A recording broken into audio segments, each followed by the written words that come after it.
I'm just saying, like, after that thing with Bowser, I would totally let him be the father of my children. Like, he had a nice tie on, he could present himself. Are you talking about the fictional character or the CEO? Yes! Fucking damn it. Hello everyone and welcome to the Perfect Parry podcast. My name is Ryan Seals. I'm Jade. And I'm Fox. And we're here to talk about E3. Oh god. That great time of year where we all come out and definitely do nothing but love video games and not at all get, like, blindingly furious about them. Headlines read, gamers are upset. Who's ready for just nothing but nuclear hot takes that are really lukewarm takes at best? And smash cut to the worst hot take we can find in 3, 2, 1, go! Pineapple pizza is bad. You're both wrong. Fuck you all.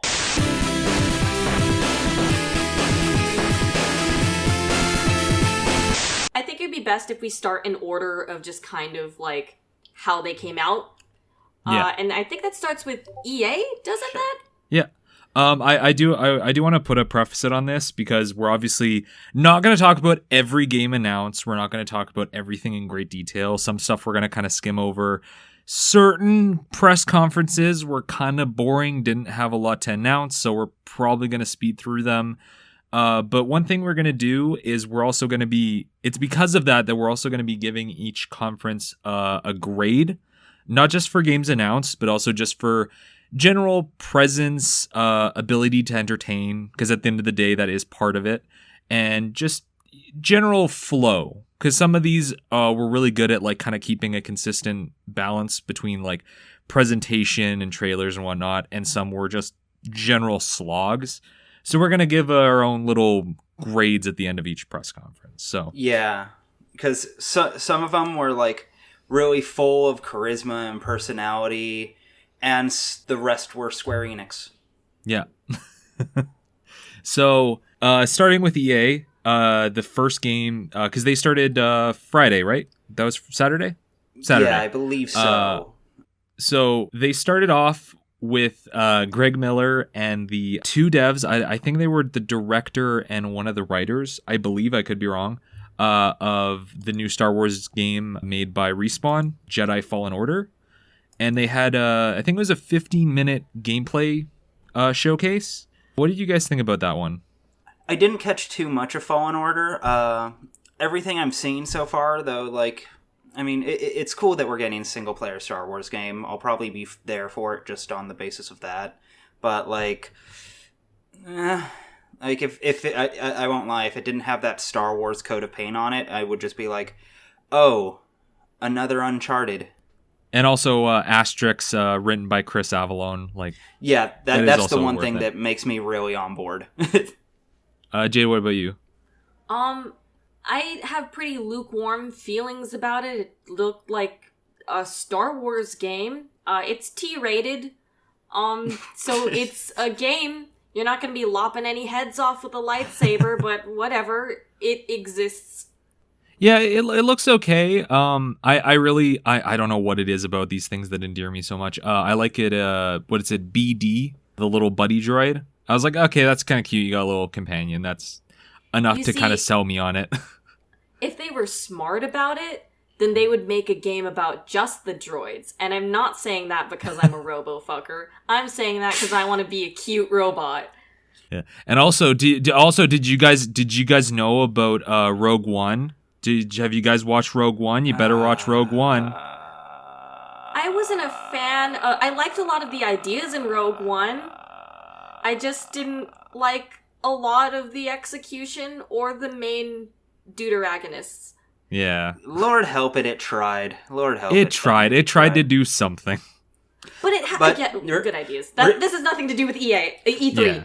Yeah. Really quick. Not to backtrack too much, but I do want to say, in regards to the droids in Star Wars, EA, I cannot tell you how much money I would pay if you made, like, a game that was basically a Chow Garden, but for, like, Star Wars droids.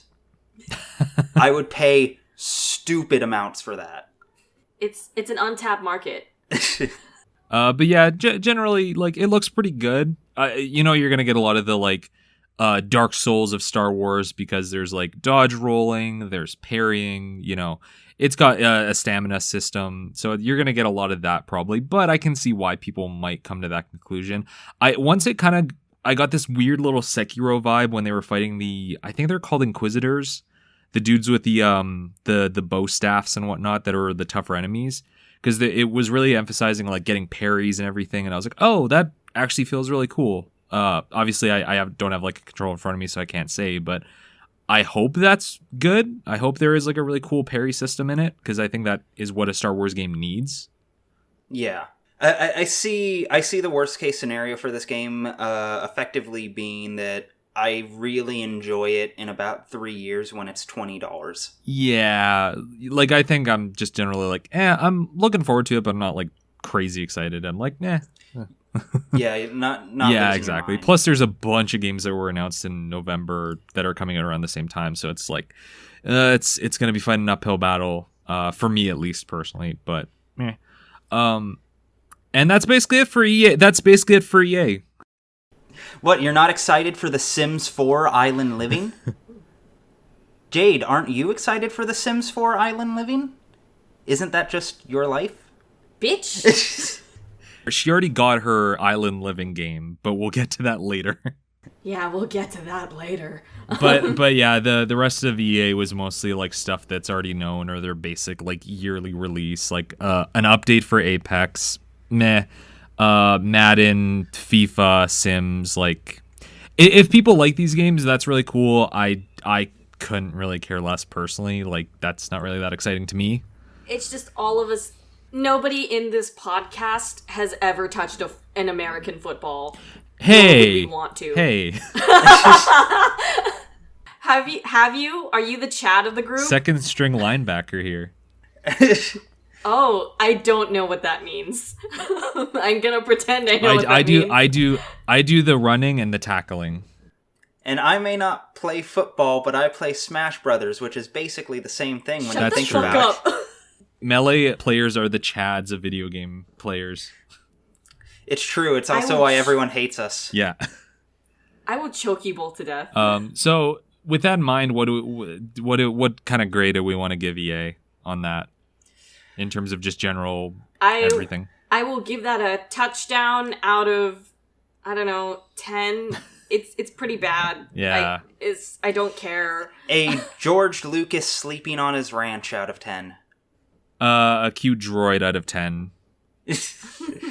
But yeah, so that kind of a very lukewarm way to start EA or E3. But that's also the weird thing about E3 is it technically didn't start on Saturday. It started on Sunday. Yeah, this was a weird E3. Like, I didn't even realize that Nintendo was like the last of them. And then it goes for another 2 days. It's like E3 still technically going today and tomorrow as of recording. The last press conference was yesterday as of recording, so it's really weird what counts. Yeah, people are very confused about that. But next is Microsoft, which is one of the bigger ones for this event. It was basically everybody was wondering what Microsoft and Nintendo were going to bring, because Sony wasn't showing up, because Sony didn't have anything really to show, because they're working on the next console, which kind of smart. If you don't have anything to show, maybe don't come. Ubisoft. Oh god, we'll get to them. But we'll start with the most important thing for Microsoft. Keanu Reeves came out to bless us with his presence. Shut the fuck up, Ryan. With his breathtaking presence. Yeah. And he also talked about some video game. I don't care. He's in some game, I don't know. Who cares? The point is that we got to see Keanu Reeves for 5 minutes, and it was somehow even better than the car. Yeah. You know, Keanu Reeves, I think it's really nice that they're making a game based off of Always Be My Maybe, the wonderful romantic comedy starring both Ali Wong and Keanu Reeves. Oh, yeah. But yeah, overall, like, I feel like Xbox kind of knocked it out for the most part. Like, they had an easy job, honestly, because since Sony wasn't here, they didn't really have anyone to compete with for, like, major AAA third-party shit. And, like, they themselves actually dropped a couple good announcements. Like, fucking that. Oh, yeah. What they did with Xbox Game Pass is fucking wild to me. Yeah. And, what was it? And the new controller also looks interesting. Yeah. Oh, yeah, 100%. I do want to at least, like, briefly mention the whole Cyberpunk 7020. Because we actually got, like, a fairly decent view of it, and people have been playing the demo. Because that's what Keanu Reeves was brought in for. It looks okay. I don't know about you guys. I'm not crazy excited. The start of this podcast is gonna sound really pessimistic because it's all just us going eh. I know. Yeah, right. But it looks okay, and I've heard that apparently Keanu Reeves' character is actually gonna be, I don't want to say an important role, but apparently he's gonna be with you for a good portion of the game, which I am actually really glad for because I kind of hate when they bring in celebrities to basically be in it for like 20 minutes. Destiny. I really. Well, I was thinking Fallout. I was thinking Fallout 3. Also yes. Okay. Also yes. But I'm not gonna really like be on board unless you can date him. In which now I have a birthday gift from my mom. Apparently, there's a very good canon reason you can't date him. God damn it! Yeah, his wife and his dog died. God, guys, be sensitive to him. You should just be there to support him now that he's back. For everybody not in the know, that's a John Wick reference. You should watch John Wick if you haven't. What's John Wick? I've never heard of this John Wick. Get out of my house. Wait, you haven't heard about John Wick? Of course I've heard of John Wick. Everyone's heard of John Wick. Killed a man with a pencil. Who does that?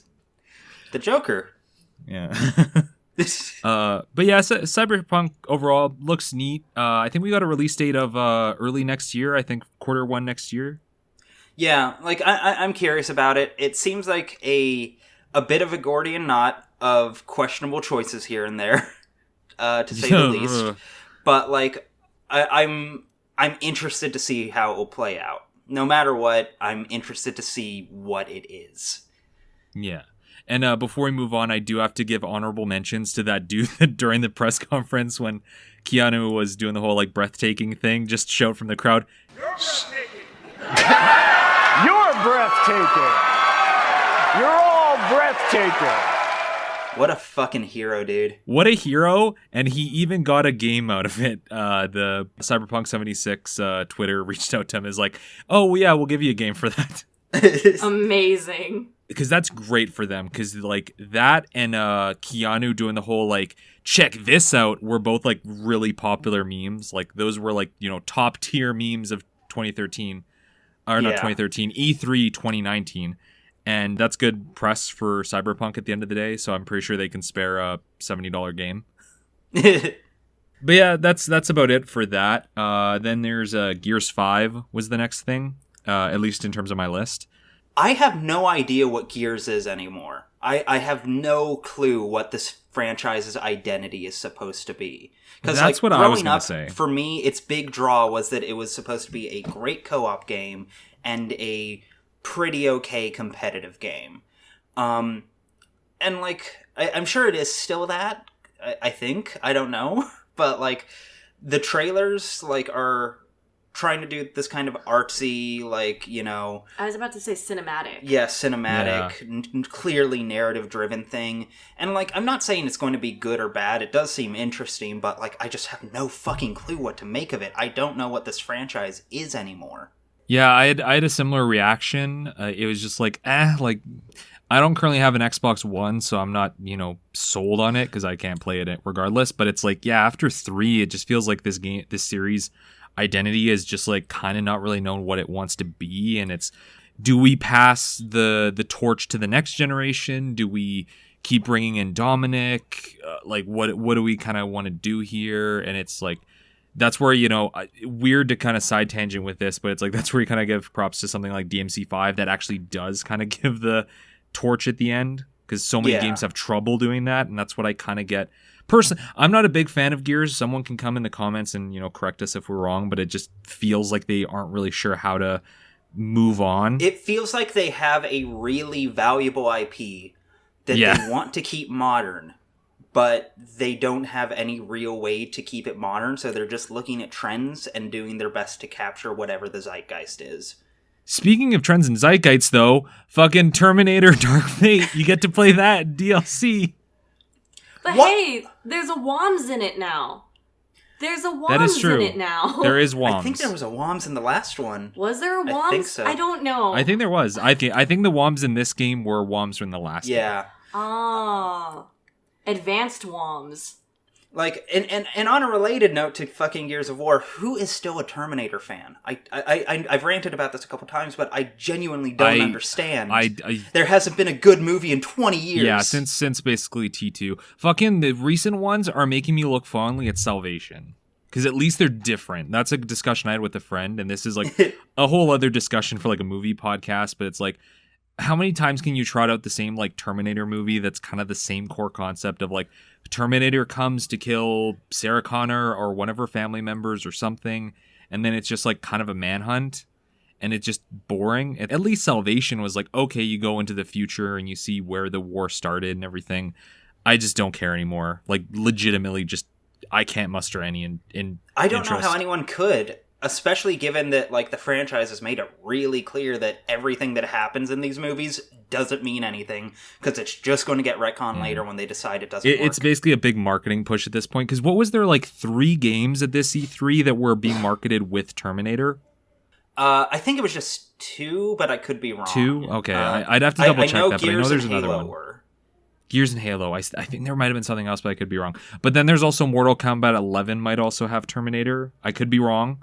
But there's strong evidence that one of the 2 unannounced DLC characters are Terminator. So, another one. Who's asking for this? No one. Like, I'm sure Microsoft is just getting piles of money for doing it, but like, who's asking for this? I legit don't know. Whatever, it doesn't matter. Anyway, speaking of something nobody asked for, but it's really cool, Elder Ring. Yeah, no, that looks fucking dope. I am so here for it. FromSoft cross George R.R. Martin. I particularly have a very special, keen interest in it, given my recent employment history. That is true. Yeah, I genuinely don't know if anything's going to come out of that on any front for me. But regardless, it really doesn't matter in the long run, because the game itself just looks really fucking cool. I'm keeping my eye on it. My only concern, though, is watching the trailer is, it's very clearly a Miyazaki game. Like, it's... Yeah. I think you could show it to anyone and it would be obvious. But, like, I don't know. I'm not feeling any Martin in it. And I don't know how their styles could really mesh that well. Because, like, admittedly, I'm not, like, a Martin scholar or anything. But it always struck me that the core of his style was...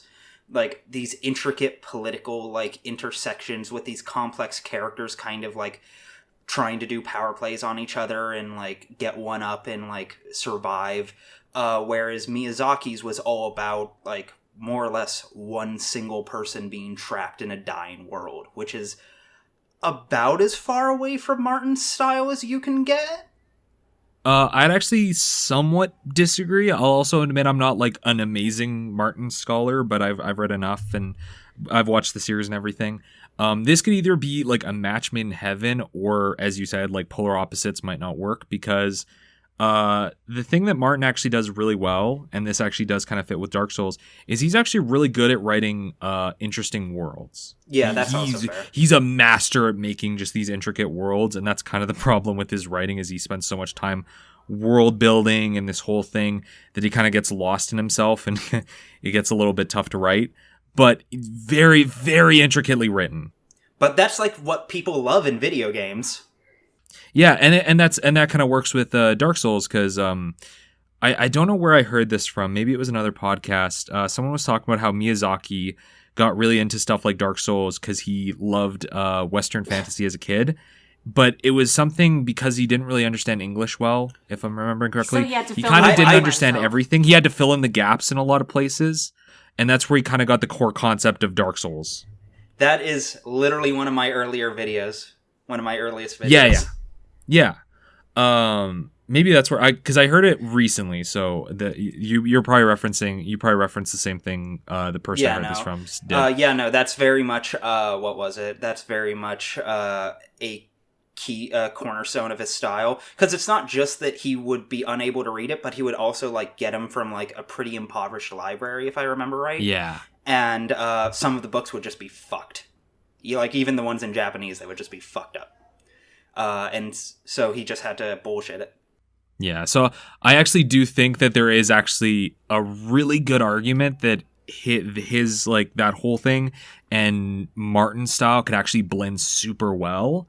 I do agree that from the concept trailer, because we didn't see any really gameplay or anything, we didn't see much of Martin, but I think Martin's writing style will probably come about more in like the game when we actually get into like the story and the world and everything, because it's kind of hard to convey writing within a stylistic cinematic trailer. Yeah, that's fair. What was it? Yeah, I think I kind of feel like the best way to put it, at least for me personally, is I kind of view this game as it's either going to be chocolate and peanut butter or like milk and toothpaste. I thought you were gonna say pineapple and pizza, and we're gonna also works. Have it out. That's also great. Ow! Stop hitting me. Pineapple pizza is bad. You're both wrong. Fuck you all. It's 2 against 1, Ryan. You can't win. Argument ad populum. Ow! So Jade, you said you were gonna keep an eye on this game? I'm definitely going to keep an eye on it, especially just because, and maybe this is a shallow thing to notice about it, it seems very my aesthetic. It looks rad as fuck. That's something I was also going to say. The trailer makes it look really cool, especially that like big knight falling to his knees, and he has like the big red mane off his like off his helmet. Like that, yeah, it was hot. It just like stylistically is really cool. So we'll see. But moving on, because we got like limited time for each thing. ID Games Showcase. They showed off like a bunch of indie games. Like I think they showed off like 25 in like the span of 2 minutes. Yeah, something. Because they just like banged them out. Because they said they made a big show of like, we're gonna show off 60 games today. Oh yeah, but 25 or 30 of them are gonna be like just rapid fire. We're not gonna talk about them. But it is really cool that they're still kind of supporting like, you know, indie games. I don't know how much on their side. Was there anything you guys noticed in the indie showcase that kind of caught your eye? In the indie showcase, like, I'm sure there was in the moment, but like thinking back on it, it's been a couple days to be fair, but like, yeah, not really. The only indie game that like seriously jumped out at me during the entire presentation was Spiritfarer, and that got its own like dedicated bit. Oh yeah, which one's that? It's the 2D one, where it's 2D side scroller. You're on a ship. Lots of really flat pastel colors. Very fucking pretty. Oh yeah. I remember that one now. The 2D animated one. Yeah, that looks stellar. That looks really cool. I am super excited for that. Yeah. It had like, I'd almost call it. It had almost a Hilda feel to it. If you've watched Hilda at all. Yeah, no, it definitely feels like Hilda on the sea. Because, like, Hilda is really obsessed with, like, the woods and, like... Oregon. Yeah, like, Oregonian nature. This seems like that, but for, like, the ocean and, like, islands. But, yeah. I also find it interesting that they, like, announced Crossfire X as though it was just some random game out there that, like, doesn't matter and not the most installed game in China. At least, or something like that. It has a huge presence in China. Yeah, that was weird. And they just dropped it like, yeah, here's another one. Fuck it. Like, have fun. And it's like, you couldn't have hired someone to come out and give some context for this? Because, like, I didn't even know that until after the conference, and I heard people talking about it. Like, same with kind of Phantasy Star Online, too. Like, they came out and were just like, yeah, we're finally releasing it. See you soon. And it's like, you want to explain why this is important? Like, the history of Phantasy Star? Yeah, because it's online too, and everybody's like, what the fuck is this? And it's like, that game's been out in like the Eastern market for near a decade or so.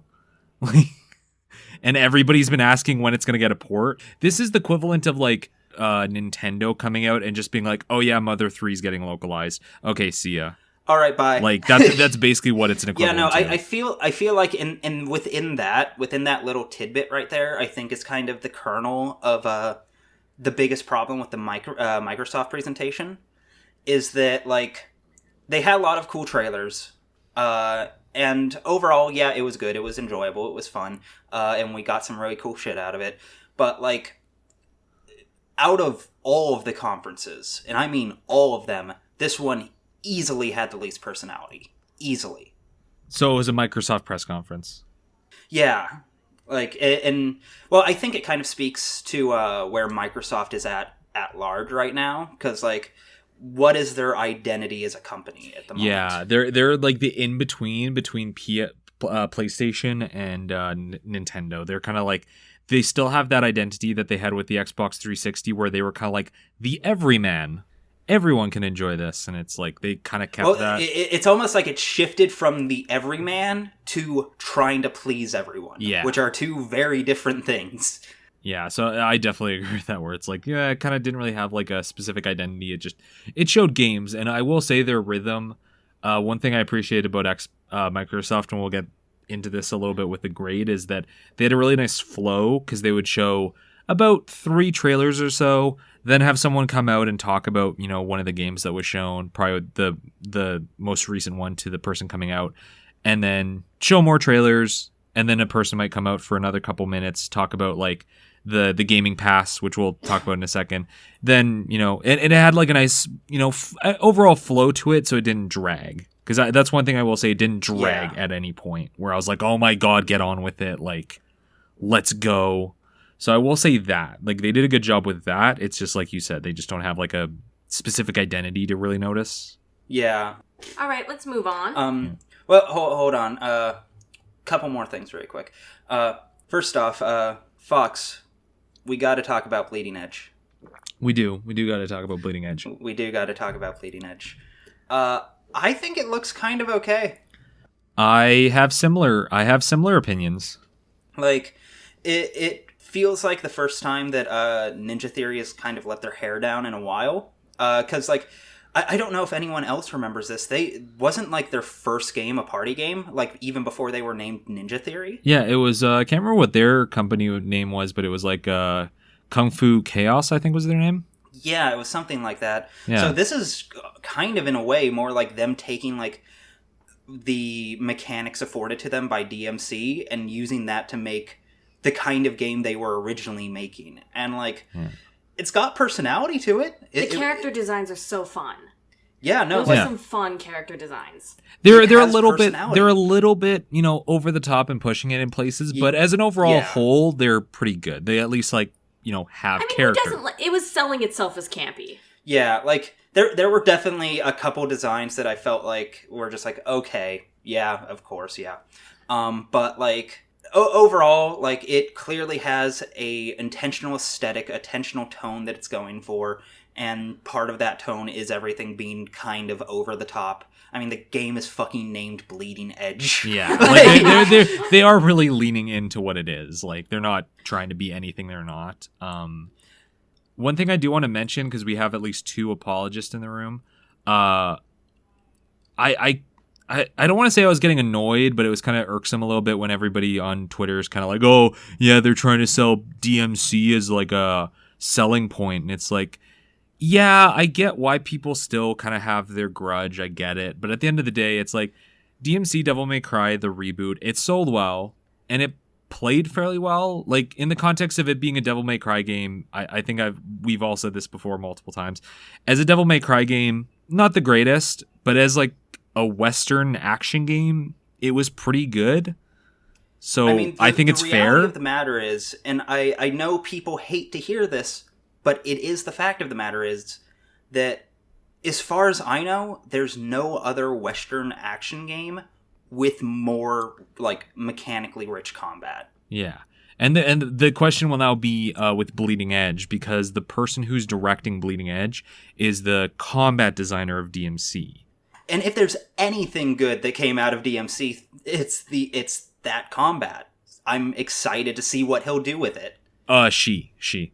The question is, will Itsuno's lack of presence hurt that, though? Because Itsuno did help a lot on the gameplay of DMC Devil May Cry. So like, I don't know, was that a huge factor or not? Did they learn from it soon? I don't know. Well, we have no real frame of reference for how it'll play, but it'll be interesting to see what they're going to do themselves now that they're directing everything. Yeah, like, I think this will I think this retroactively will make certain things about DMC make more sense one way or the other. Yeah. What about you, Jade? Are you interested in this? Like, I'll keep an eye on it. Definitely, I'm not sure if it's one of those things I would purchase right away. But it does look fun. It looks like campy, and I like campy. Campy's great. Anyways, I say we just rapid fire off the last couple ones and then move on. Yeah, 100%. I do have a couple honorable mentions myself. Borderlands 3 looks cool. Dragon Ball Z Kakarot, I'm sure I'll love it when it's $20 in like a couple years. Halo Infinite certainly seems like a video game. I laughed really fucking hard when there was that bit where he like wiped the steam off the window. You just see Master Chief just floating in space. I howled. I lost my fucking mind. And Minecraft Dungeons will replace Diablo. Yeah. Outer World, Space Fallout. Like, that's all it really looks like. Looks okay. Before we move on from Microsoft, one last thing that is definitely worth mentioning. I have my goddamn honorable mentions. Oh, I will sure, pee sure. on you. Okay. First off, I am actually pretty damn excited for Tales of Arise. The Tales series has kind of been on the up and up. A lot of their recent games have been really, really nice and have kind of been getting better with each one. Berseria was great. I loved that one. So I'm very excited for Arise, especially because we're getting another lady lead, which is awesome, and she has a really cool outfit. This one's obviously going to be multi-platform, right? I believe Probably. so? I have to assume it is. I don't know. Yes. Yeah. Okay. Yeah. It's PS4, Xbox One, Windows. Because Tales is weird where it bounces around consoles and stuff, so I never know. It's wild how it never really has a home. It's never had like a home console where it's like that's the place you play it. It's like sometimes it's on Xbox, sometimes it's on 360, sometimes it's like on a DS. Like fucking, I don't know. It's like Kingdom Hearts. Tales quite literally goes where the money is. True. I have to chase it like a boy who will never love me back. But yeah, no, I think Tales of Arise is the name. Looks pretty good. And also, I gotta say, Hatsune Miku, I'm not sure if this is the best decision, but I support you regardless. Thanks for making Minecraft Dungeons. But one last thing before we finish Microsoft is Project Scarlet. So that's their name of their console, of their next console. Good question. Yeah, exactly. I don't know. Like, it's literally just like the name of the project and then a lot of like vague PR talk about what it's able to do that I don't trust for a fucking second. It's 120 FPS. Like, no. Like, I'm sure I'm sure I'll regret this. I'm sure this will happen in the future and I'll look like those people that say we won't have computers over like 500 megabytes or something like that. But I just connecting computers into some kind of internet. How absurd. Currently, I'm not really believing that until I actually like see it with my eyes. But even then, I still don't feel our eyes will be able to perceive 120 FPS any different from 60. Like, well, that I'll contest you on right now because like you can play like 120 hertz games and like I don't have a 120 hertz monitor myself, but I know some people who do, and I have used it. I don't know if it's a difference that's necessarily worth the money. Yeah, that's the but other I thing. do think it is a difference that like is worth pursuing. You know? Yeah, I'm not gonna say like, oh, they shouldn't do this. It's more just like I don't believe that until I actually see it. I'm gonna have to wait. I'll put it this way. I'll put it this way. I would much rather them chase 120 FPS than them chase like 8K graphics. That's that would fair. Look no fucking different on anyone's TV. That's fair. That's fair. But so far, I think they said it'll be out next year, but we don't even really have a name. I'm leaning on Xbox Mountain Dew Red. That's about all I got. Xbox 720 Go Retro. But there is the distinct possibility that we all might be, because we're all currently PS4 players, right? In terms of the console wars. Jade, that and Switch. Yeah. No, Xbox cubed. Because were we all 360 players last generation? I wasn't. You weren't? I had one. You had one? I mean, I had one, but it was literally like at the end of like which console I'd buy games for. Yeah, I used to be kind of like an Xbox household, but only because my dad worked for Microsoft. So I got to playtest the Kinect before it came out. It was real bad. It was worse than when it came out. Dad, this is garbage. No joke. Like, it had a thing where, like, because the Kinect, the way it functions is that it can pause your TV if you say, like, oh, Xbox, pause. Yeah. But before that, it wouldn't take voice command. It would just take voice commands without you saying Xbox first. So if you're watching a movie and someone shouted out, stop right there, the whole movie would just pause. Oh, God. And you know, that's actually really convenient because my uncle works at Nintendo, actually. And he told me that if you check under the truck next to the cruise ship in Pokemon, you'll get Mew. Ow! Okay, we're moving on. I asked just really quickly because when you go back, there is this weird like back and forth between console generations in terms of who quotation marks won. Because it's like PS2 was like the big seller of its generation, then it was the 360, then it's the PS4, and then it's like, is next generation going to be Xboxes again? Because Nintendo kind of like does its own thing. It's kind of playing by itself. So it's always between Nintendo and it's always between Sony and Microsoft. It's like watching like presidents come in and out. You have one, then the other, and it goes on. So maybe Sony might be able to keep its stranglehold, maybe not. The thing is, I think with like Microsoft and Xbox, and in their own way back in the day, Nintendo and Sega, the pattern I've kind of seen between console generations is the cycle that tends to play out is console wins a generation. Like, it's not even up for debate. A console wins the generation. They go into the next generation very cocky, very arrogant, very brash, thinking they can do no wrong and can't be unseated. And that leads them to do some really arrogant dickhead shit that turns literally the entire industry on them. And then, of course, someone else takes over, and then they fall by the wayside. Then next generation, they learn their lesson while the other one becomes the arrogant dickhead. Rinse and repeat until we all die. That seems to be the pattern. Nobody is winning because they're like at the superior one coming out of the gate. It's because the other one fucks up. Yeah. It's consistently then all that. you have to do is not be a monster and you win. So hopefully Sony learns that lesson and doesn't come out like, oh yeah, no discs or something like that. All digital media. For real. Yeah, it's like they're going to come out and do something stupid. Like, remember back when, remember how much positive press that fucking Sony got purely for saying that, yeah, we'll play used games? Yeah. Like, for days, for weeks. You don't need to always be on.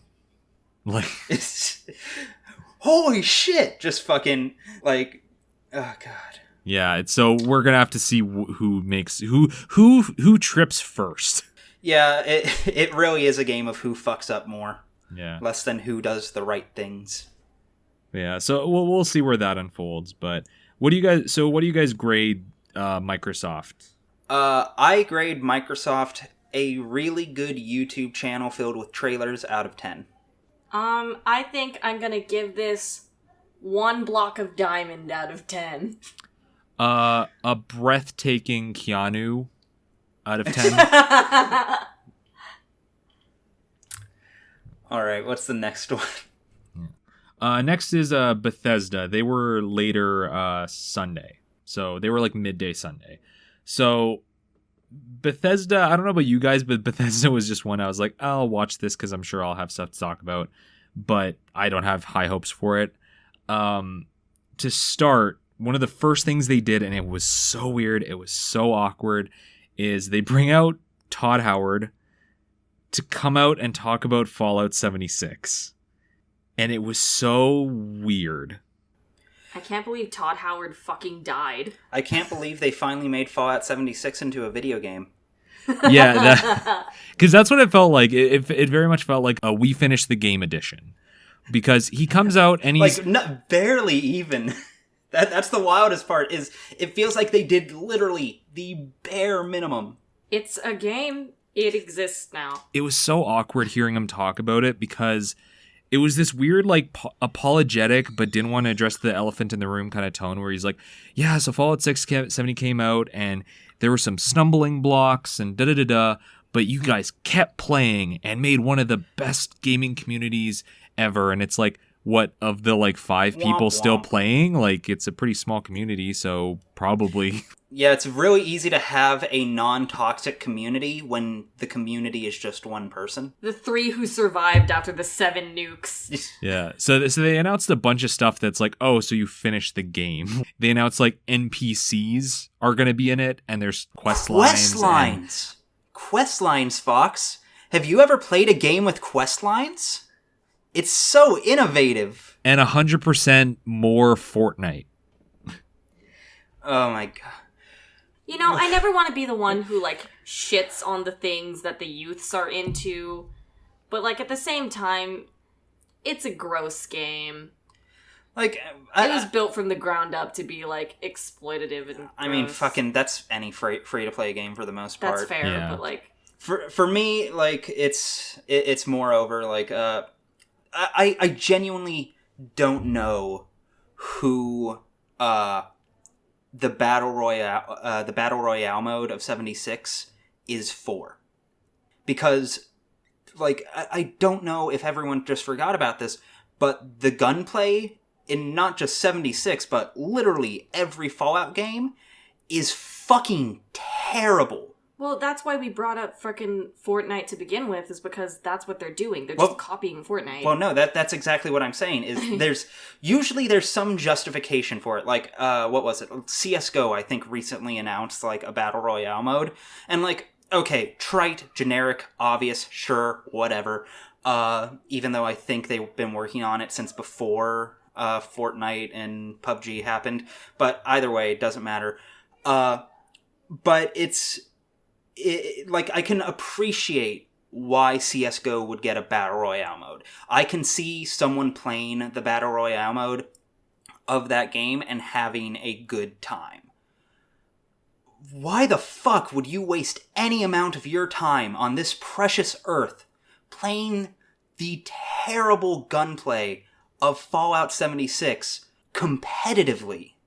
It barely functions shooting inanimate objects. Well, that actually leads to the much larger question of just why in general, because when you have EB Games selling your game at like $2 a pop, or you're selling them with used PS4 controllers, they're basically giving this game away. How much do they really earn by adding this in? Is this solely just for the PR move of, oh, we fixed the game, now you guys can't sue us? Or is this a genuine attempt to make the game better? Like, I just don't really... I'm just wondering what Bethesda's aim is here. I think that their guess is that if they can make it live long enough, they can get at least a consistent player base, even if it's not an especially huge one.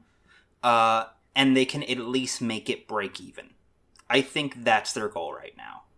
Yeah, especially given that they keep adding shit to the cash shop. I expect by this time next year, this game will be free to play, and everyone will be mad about it, and we'll make a podcast about it where we call them assholes for doing it. But like, I don't see this ever becoming like any kind of like mainstay in the way that something like Skyrim is, you know? Yeah, I don't want to even say it's cynical. I feel this is very much a PR, putting a Band-Aid over a boo-boo type of attempt to like see if we can save face at all. And I'll give credit. I'll give credit where credit's due. It's better than the literal nothing EA did for Anthem this year. Yeah, where it's just like, nope, we're going to pretend it didn't happen. What? Buy a what? Oh yeah, they're canceled. Yeah, it's done.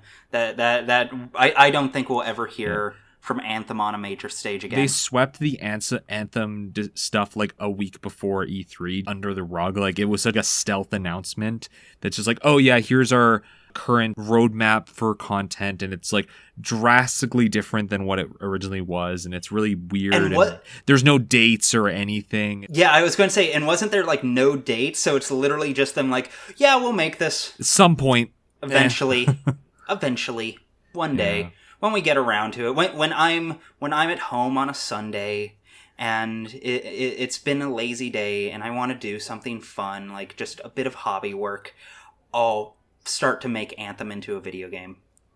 So going from possibly one of the lowest points of the weekend to one of the highlights, we have Ghostwire. That looks stellar. And Ikumi Nakamura. Like, my heart grew 3 sizes within the span of fucking like 20 seconds. Your cold gamer heart. Like, literally, because the Bethesda conference was such emotional whiplash, like, very consistently. Because they show, like, stuff that's actually pretty cool, like Doom Eternal or Deathloop, and then immediately follow it up with some just complete bullshit. How many mobile games? Like 3? 2, 3? Did you know you can play Elder Scrolls Blades on Switch? God, and it's even free. Think how generous we are to give you this mobile game for free. Commander Keen's back on mobile. I fucking hate video games, dude.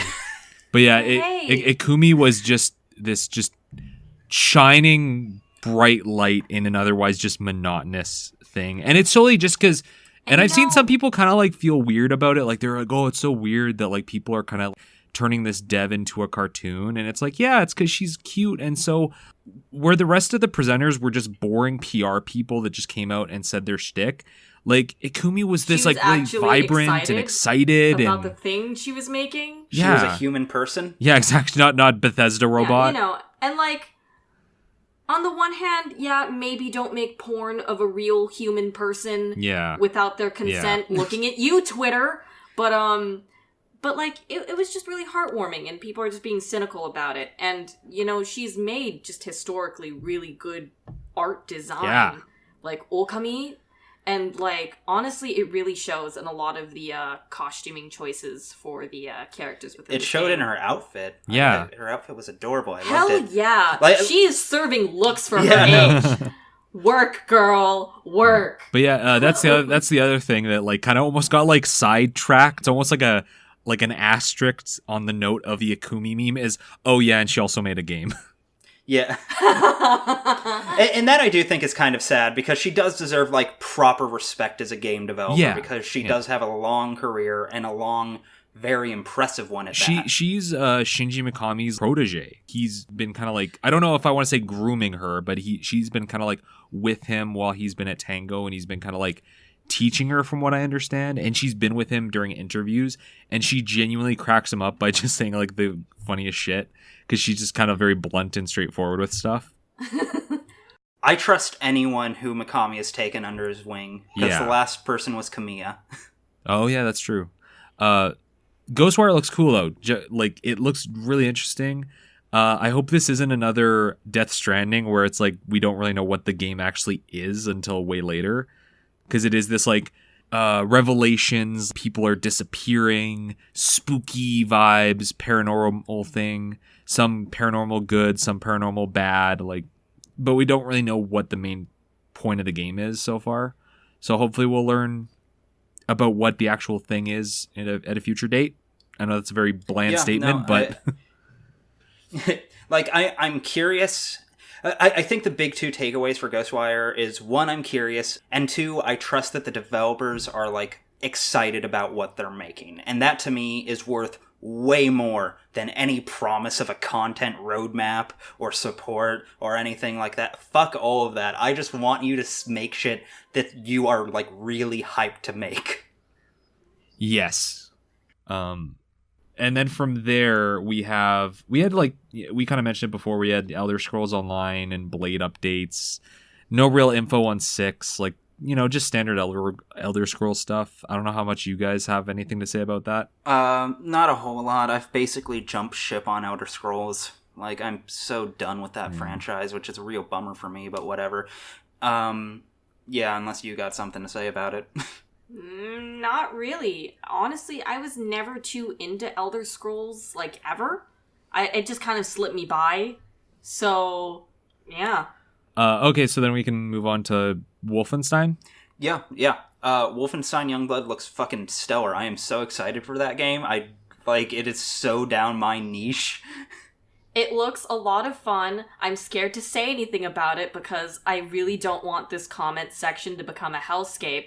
But unfortunately, we can't talk about anything that has to do with Wolfenstein anymore without Nazi apologists. Fuck them. Let them be mad. Oh, God. Can we, when did it become, a political statement to say Nazi bad? Around the time Nazis came back. When saying anything bad became a political statement. That's fair. But yeah, I'm hyped for it. It looks fun. Yeah, I'm not too excited about... I've never been a big Wolfenstein fan, but it looks good. Take everything you guys said and translate it over to Doom Eternal, and that's how I feel about Doom Eternal. For me, Doom Eternal is a bit more exciting because it has... first off, I really like Doom 2016. I thought that was very good. I thought there was definite room for improvement, and Doom Eternal feels like that room for improvement. Like, the new platforming shit, I am super excited about that. I'm super on board for it. I honestly think FPS platforming is one of the most underrated genres out there. Or rather, underexplored. Yeah, no, I'm really excited to see how this game plays out. Because, the biggest problem with Doom 2016 is... It got a little flowcharty, if you know what I mean. Yeah. And it was a fun flowchart to follow, but, there wasn't a whole lot of room for, expression, for want of a better term. It was just a matter of, playing optimally. And, there are worse things for games to do than that, but, I could also tell that the game could be doing more. 100%. It was kind of like the same problem that a DMC Devil May Cry had. So that's the general thing with Bethesda, I guess. Some solid, but not the most exciting. Just kind of. Do you guys have any honorable mentions before we kind of move on to the next one? Yeah, I would like to honorably tell Bethesda to go fuck themselves for Commander Keen. I am furious about that. Yeah. I am so upset. Jay, do you have any honorable mentions you want to toss out at Bethesda? I'm McGucci. Okay. What grade do we want to give for Bethesda? A 50-50 batting average out of 10. I'm gonna give this ha out of 10, which is my uncertain screech noise of this could be okay. There's some things that are existing and they're happening. Well, it's funny you say that because I was going to give it one obnoxious out of 10. There we go. Perfect. Oh, God. I don't know how much they paid their audience, but I don't know if they paid them enough. That crowd was working. Dude, Bethesda fan, I believe they're genuine because, I don't know what it is about Bethesda fans, but once they're, in it, yeah, I'm not judging anyone. If you love the games, I'm nothing but happy for you. But I know people who like Bethesda games. That's it. That's all they do with any reliability. Yeah, it's a very specific niche within a much larger group. Yeah. Anyway, so on to one of the weirdly highlights, but yet no real announcements. Devolver. Devolver made my day. It was a nice fresh breath of air. And they weren't announcing a lot of new stuff. We've already known about My Friend Pedro, which does look fun, but we already knew about it. But they had a couple announcements that did seem like legitimately fun plays. Namely, before we talk about just the general concept, because I think that's more interesting to talk about than the actual games itself, unfortunately. Yeah, Fall Guys looks like a little fun thing. That looks cute. Like a fun party game for when you're having a house party and you got all your friends over. It looks like Gang Beasts Battle Royale. And where it's basically so just cute. Look at those and I like that. I'm not saying that cynically. I think it's really cute. Carry On looks fucking amazing. Oh. That was the other one. That one looks really cool. Like, I'm really interested in that. I really think there should be more games out there where you get to play as, like, the monster. Like, how wild is it that, like, we're in, what, like, year 20 of the zombie craze, and, like, we've gotten exactly one game that stars a zombie in all that time, and it was back on the fucking Xbox, like, the original Xbox. Well, if I'm remembering right, you can play as the zombies in Left 4 Dead. I mean, you can play as them, but I'm talking starring. Like, you are the zombies. Like, that's the main point of the thing. Or any kind of, like, weird otherworldly creature. That doesn't happen as much as I would like to see it. That looks fun from what it showed. Like, I'll go onto their Discord and scream into the void. But yeah, outside from that, Devolver's mostly just professional shit posting at this point. Dude, that's my fucking end game. That's where I'm looking to get hired. Fucking. And it's so weird that it came between two of the most like boring press conferences because it's just this like just whiplash. Yeah, no, it just came out like ready to fucking take prisoners on anyone who talked like any shit in any way.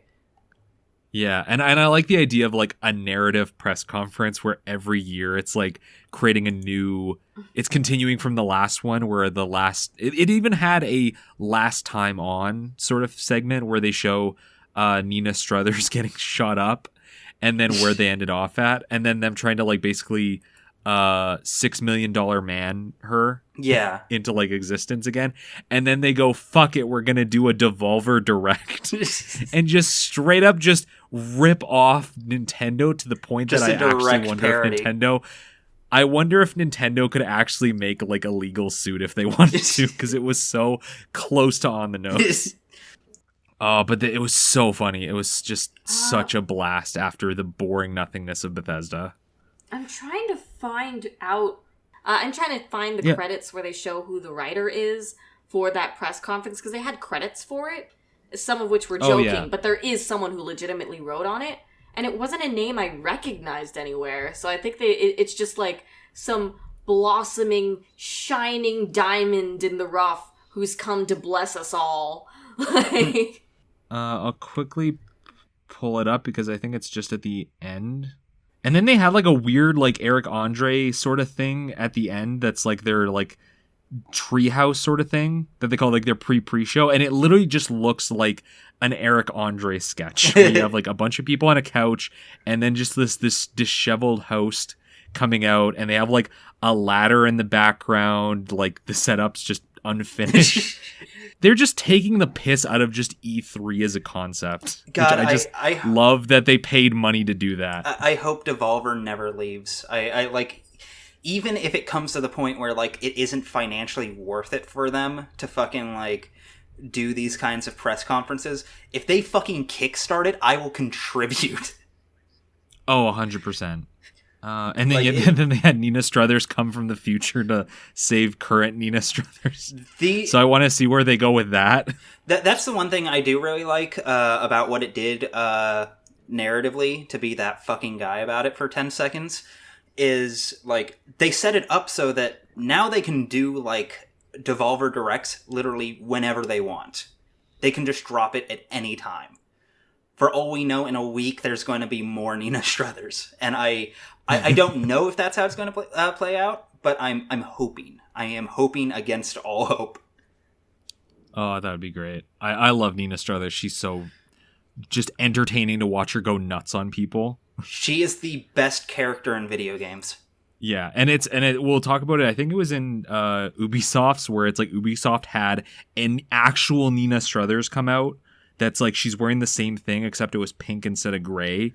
And I was like, are they unironically bringing this woman out after Devolver? Like, I'm sorry for this woman. I don't want to make her feel bad. But it's like, it's really awkward now. Congratulations. You played yourself. God. But yeah, so Fall Guys looks cool. Carry On looks good. They had DLC announcements for The Messenger. The Messenger, and I got called out super hard when we were kind of watching it together on call.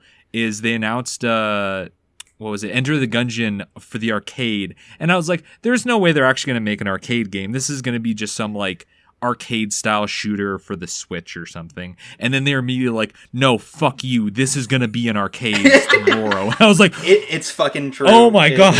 Like, the entire call just fucking exploded. It was hilarious. Yeah, because I'm like, they're not that ballsy. Like, they're not going to invest that money. And then I was like, oh, okay. Like, that is a proper dick swinging move to just come out with an arcade cabinet. I hope I can find it somewhere. But yeah, like we said, I hope they keep coming back. Yeah. So overall, what do we want to give Devolver for a grade? A hemorrhaging nosebleed out of 10. I'm going to give this a, please help me. I've been trapped in this room for days. I'm not allowed to escape. Out of 10. One massive scream into the void out of 10. I think they'd be proud of these ratings. Yeah, and then awkwardly following it up in the worst way possible. Monday we had Monday morning, I think it was. We had PC gaming, and we're gonna have to kind of call ourselves out on this one. I think we all just fucking not literally slept through it, but we just didn't watch it. Just like, I didn't care. I was like, I don't have any investment in this at all. I watched a little bit of it. So they were talking about Dwarf Fortress, I think, and I was like, I'll catch the recap because I just have zero interest. I'm sorry for any big PC gamers that genuinely love it. That's cool, but even looking at what was announced, I have zero. Vampire the Masquerade 2 looks fucking cool as shit. I literally couldn't care about anything else. But unfortunately, we do have to talk about two things, unless Jade has a honorable mention that she wants to throw out. No, I think there are a couple things that sort of caught my eye for the art style, like that one noir one looked kind of cool. Maybe Grifflands, but I wasn't really paying attention. I would have to take a closer look.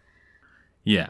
But we do have to, unfortunately, quickly talk about two things because people are going to be pissed about it. And fair enough, it is kind of controversial at this point, is Shenmue 3 was given a release date and a trailer, as was, I don't know if it was given like a proper release date, but it was announced it was in development, Chivalry 2. Both of them were announced to be limited time exclusives on the Epic Store. And then Shenmue immediately backtracked on that.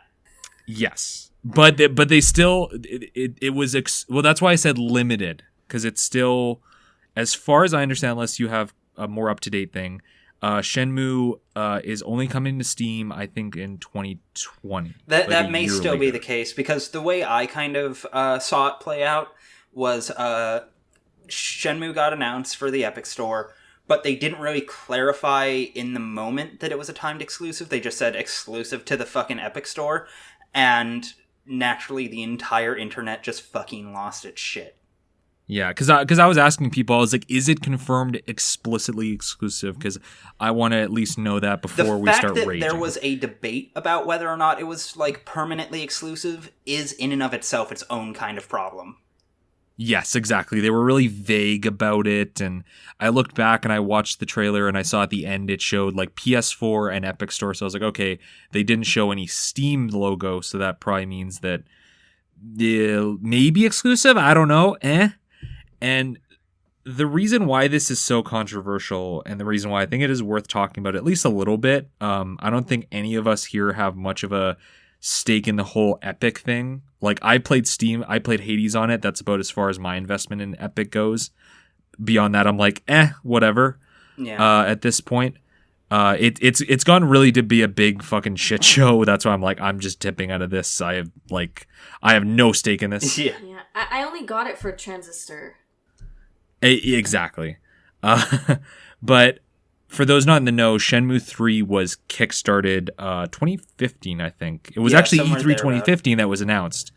And it got I think it was like 2 million. I don't know the exact number, but I think it was 2 million backed it. A lot. Because there's a big Shenmue crowd. Like, holy shit, there's some people really invested in that game. But it was really weird because I went back to look at the Kickstarter after everybody got really pissed that it was announced for the Epic Store, because people were like, you guys are shills, you're scumbags, you're stealing people's money, you guys aren't keeping your promises, yada yada, so on and so forth.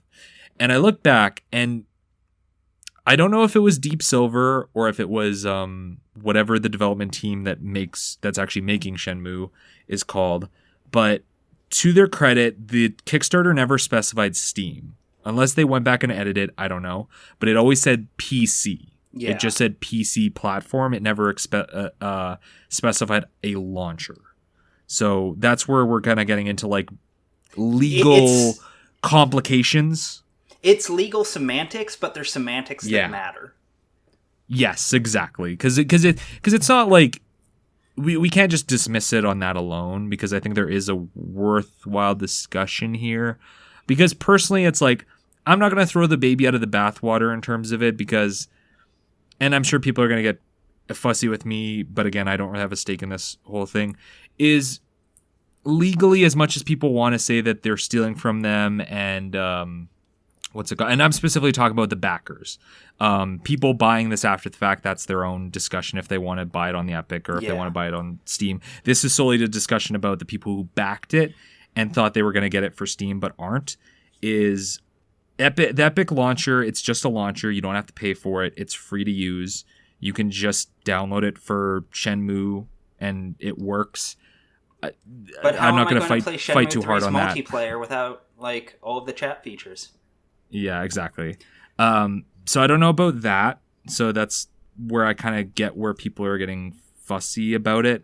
But at the end of the day, they were very vague about what platform it was coming on. Because if it was just straight up not coming to PC at all, yes, you actually can demand a refund. Because that's the other thing is Shenmue 3, no backers are getting refunds because of this.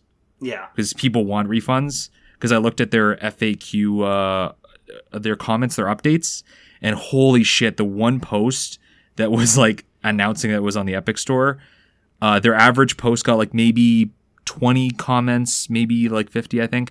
The one that was announcing this got like 10,000 or something, or 1,000. Oof. And it was like, wow, people have stuff to say. I will say, the announcement of its Epic Store exclusivity seems to have been done with about as much foresight and grace as just about everything else involving Shenmue 3. Yeah. Because that's something someone else on Twitter pointed out that I actually didn't think about that was a really good point, is it's a Kickstarter thing. Usually you kind of sometimes go to your community with these kind of things and ask them for feedback when you're kind of making decisions on your game, especially ones with regards to maybe like platforms, what it's going to come out on. They could have very easily went on their Kickstarter and put out a poll that's like, hey, would you be okay with this going on the Epic Store? And like, I have to imagine whoever their community manager is, they had to have had that thought at some point. Someone probably suggested it somewhere in the pipeline, and then some producer said, I don't give a shit because Epic gives us like way more of a cut, so we're doing this. And that's exactly the point. They didn't put it out because either A, they were like, I don't care, or B, they knew it was going to get shot down. Yeah. So it's like, yeah, that definitely makes them look bad. And I think there definitely is some, like, you can definitely put a lot of shit on at the feet of the developers and Deep Silver. I don't know who you can really blame. And I will say, if you're a backer, I think you do have a bit of a right to be upset about this. Because, like, you know, it is kind of a relatively minor thing in the broad scheme of things. But at the same time, like, it's pretty clear, like, fucking, when you backed it, fucking, the Epic Store wasn't even a thing. No shit, you weren't expecting that. So I think if you're a backer, you have kind of a right to be upset about that. I don't know if it's worth, like, going on a warpath over, but, like, I genuinely think that, like, they should be allowed to get refunds if they feel so entitled. Yeah, but I think this is also just a culmination of, like, a long time coming, because, like, the whole, like, Epic Store controversy has been going on for, like, literally this entire year. It don't stop. Yeah, so, like, this is just, like, one stop on a long line, so choo-choo. Like, this isn't, yeah, anybody who's been paying attention, it's like, oh, well, that's another fuck up on their part. Let's keep going. So that's about it. And then same thing with, I don't think Chivalry 2 was a Kickstarter as far as I know, but it's kind of a similar thing where people are pissed because it was a Steam game, so repeat the whole thing again. Like, Yeah. I don't have much to say on Chivalry 2. I mean, it's a bummer, but literally the worst case scenario here is you don't get to play a video game. And, like, don't get me wrong, that can suck, but, like, yeah. We got real problems out here. So yeah, PC gaming conference. What's the general grade on this overall? My bet is really soft out of 10. I'm gonna give that a Internet Explorer out of 10. Gamers are upset out of 10. Again. Okay. And then later that day, still on Monday, we had Ubisoft coming out. What a big fat load of fucking nothing. Yeah, that's about what I was gonna say. They didn't have a lot of like Ubisoft style games where it's like a big open world and all that stuff. Like no real Far Cries or Assassin's Creed, Watch Dogs we'll get into a second. But a lot of like just bland shooters. Yeah, this was easily the most bland of all of the conferences. It's not even fucking fair. Yeah. But they had a dog on stage. Dog. Like, but did the dog watch? Shut up. Yeah, that's...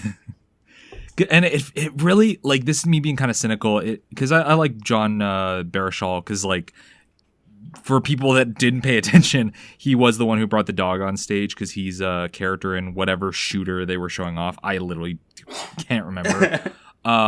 It felt, if my cynical heart says they brought that on stage because they knew it would be memed. Yeah, no, it was definitely a cynical move, without question. Like, oh, we'll have a cute dog on stage. Because I was like, why else would John Baruchel bring the dog out? Like, unless I missed the dog in the gameplay, and that's actually a thing, I don't know. But it felt very much like, this'll get traction. Like, I can see a PR person that day where, like, Keanu and Ikumi, that shit's popping on Twitter. Bring that fucking dog out there. Like, bring him on stage. Fuck it, just go. John, you brought your dog? Bring him out. Like, got a cat, and then he just sat there. Like, he just kind of just lied there, just like, the dog was as interested in the press conference as I was. Yeah, no, he did not give a shit, and that's kind of what made him great, though. It was a cute dog. Like, I'm not gonna shit on the dog itself, but he is a good boy, and we appreciate and respect him. It's everyone else we have a problem with. I relate to him. There was Tom Clancy 18 Maximum Over Clancy. I guess. The sub-nuke experiment operation. Division 2, episode 3, totally not politics, again. What do you mean? How dare they put politics into my Tom Clancy game? God. But we'll get... Well, actually, speaking of dogs and apolitical, Watch Dogs... I have your Watch Dogs Granny, but it's actually Watch Dogs Legion. So they showed off... I think that this is going to be Watch Dogs 3, but I think they're calling it Legion. Dude, it's hell funny, because immediately after the Ubisoft presentation ended, IGN published a video titled The Politics of Watch Dogs Legion, and just by that name alone, you know what the comments are going to look like. You know what that video is. And it was basically just the developers explaining like how modern day politics have kind of informed the story they're writing, most notably like shit like Brexit and all of that. At least they're addressing it. Like, it's not the Division 2 where they're like, it's totally not political, guys. It's set in Washington at the White House, but it's totally not political. It's like, guys, come on. Like, the really, fucking like, basic plot is spreading a bioweapon using money on Black Friday. I don't know how you can get much more political. So when they announced it was like post-Brexit, you have to start a revolution, get people out of camps. It's like, I don't know how you're not bringing in politics. And I get why people say the whole like, oh, I'd rather not they bring politics into like games and stuff. It's like, I can respect that. I get it. You know, some people just really want games to be an escapism thing. I totally understand that. But at the end of the day, if devs are going to introduce political stuff into their games that are very explicit, they should at least have the courage to like make a stance with it rather than try to be fucking wishy-washy. divisive yet not actually make a statement, because it's Yeah. like, oh well, we don't want to piss off people that might not agree with us. It's like that just feels so disingenuous. Because then you're just boring, like, at best. Yeah. And at worst, you're just being actively disingenuous. Division. Yeah. And it's like, yeah. Like, So it's like I totally empathize with why people might not want that, but like unfortunately some games are very political, and you know, devs just kind of have to take that risk. yeah, like, look, if you want to make an apolitical game, fine, cool, I respect that. If you want to play an apolitical game, fine, cool, I respect that. I think you're going to be hard-pressed to find one that truly is, but, like, you know, cool, that's fine, whatever. But, like, this idea that, like, politics is being injected into a series that is literally premised off of you, like, hacking into a government-run surveillance state OS so that you can control a city to your whims. To imply that that wasn't political in the first fucking place, you're out of your goddamn mind. Yeah, exactly. But the other important note here outside of that is you get to play as a granny, though. Oh yeah, that makes it worth doing. I am unironically here for it. Like, I loved it. And I saw some people being like, really, this is what gaming is now? I'm like, quit being a boring fuck. Like, that's so funny. Like, that's such a funny, different thing, is that you have to play this old lady that can't really move around well, so you have to probably be pretty strategic about how you move around the, like, map. That's actually interesting. We want games to be art, but we also don't want them to change at all. Yeah, exactly. What was it? But of course, we can't overlook the biggest announcement of the Ubisoft conference, which is Steep DLC for the classic game Steep. Fox, you've played Steep, right? Wait, what? Fox, are you telling me you've never played the classic game Steep? No, I guess I've not. I have not. I think Which I is dozed off. apparently- I think I which is dozed off for a apparently- second. Like, Which is apparently already out and This did isn't- well enough to warrant DLC. This isn't even on the list that I have in front of me. What the hell?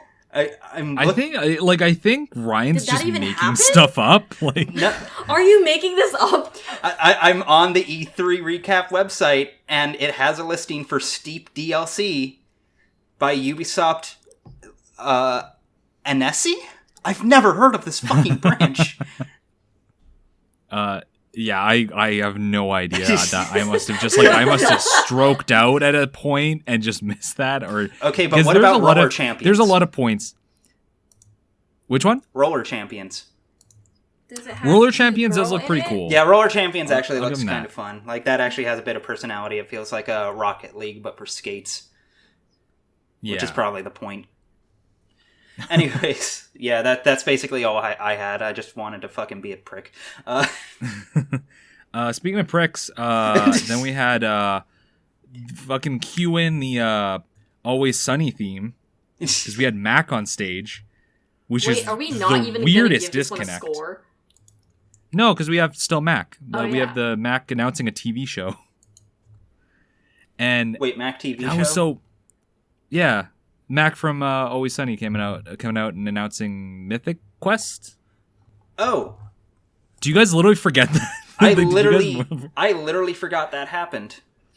Yeah, I guess you guys don't have much to say about that. I just wanted to comment on how just awkward it was, because they were just announcing a TV show that, like, it felt like a weird parody, because it was Matt. The TV show concept that I got from it is Max. I feel bad because I can't remember his actual name. Rob so I'm just gonna McElhenney. call his character I name. think Rob that's McElhenney. it. Rob McElhenney coming out, and his character is like this dev genius, Todd Howard type sort of thing, and it almost feels like something that would have been more at home on like the Devolver press conference more than at the Ubisoft, because it feels like it was almost making fun of Ubisoft itself.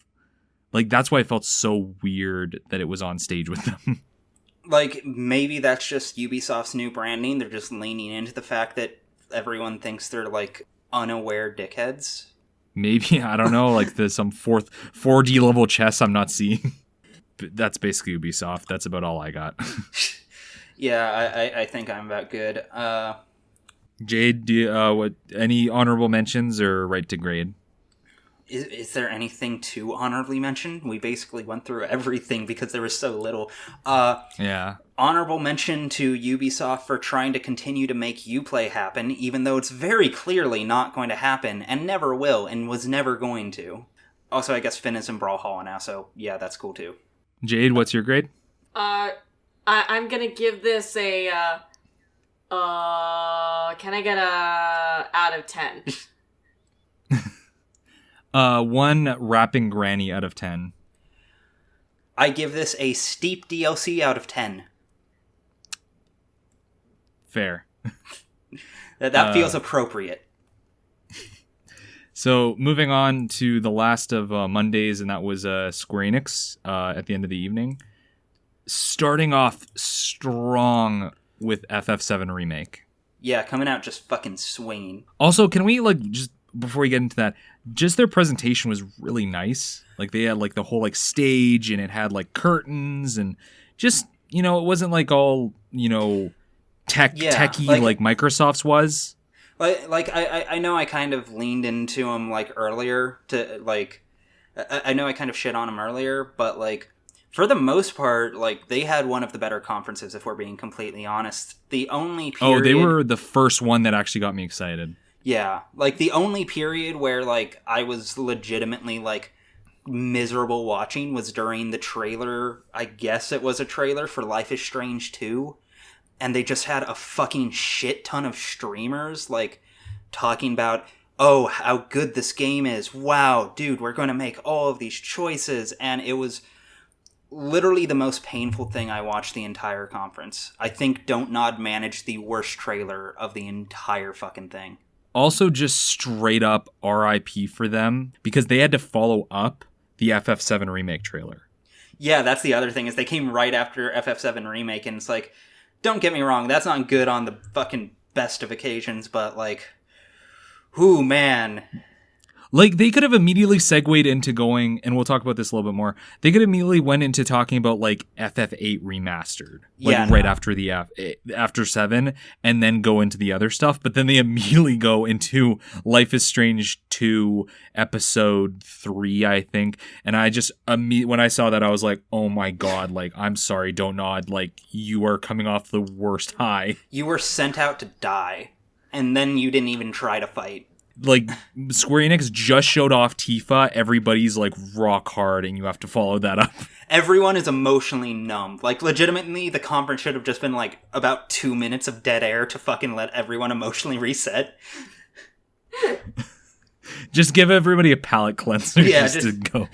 Just throw on, like, a YouTube video of some cats, and then come back to everyone.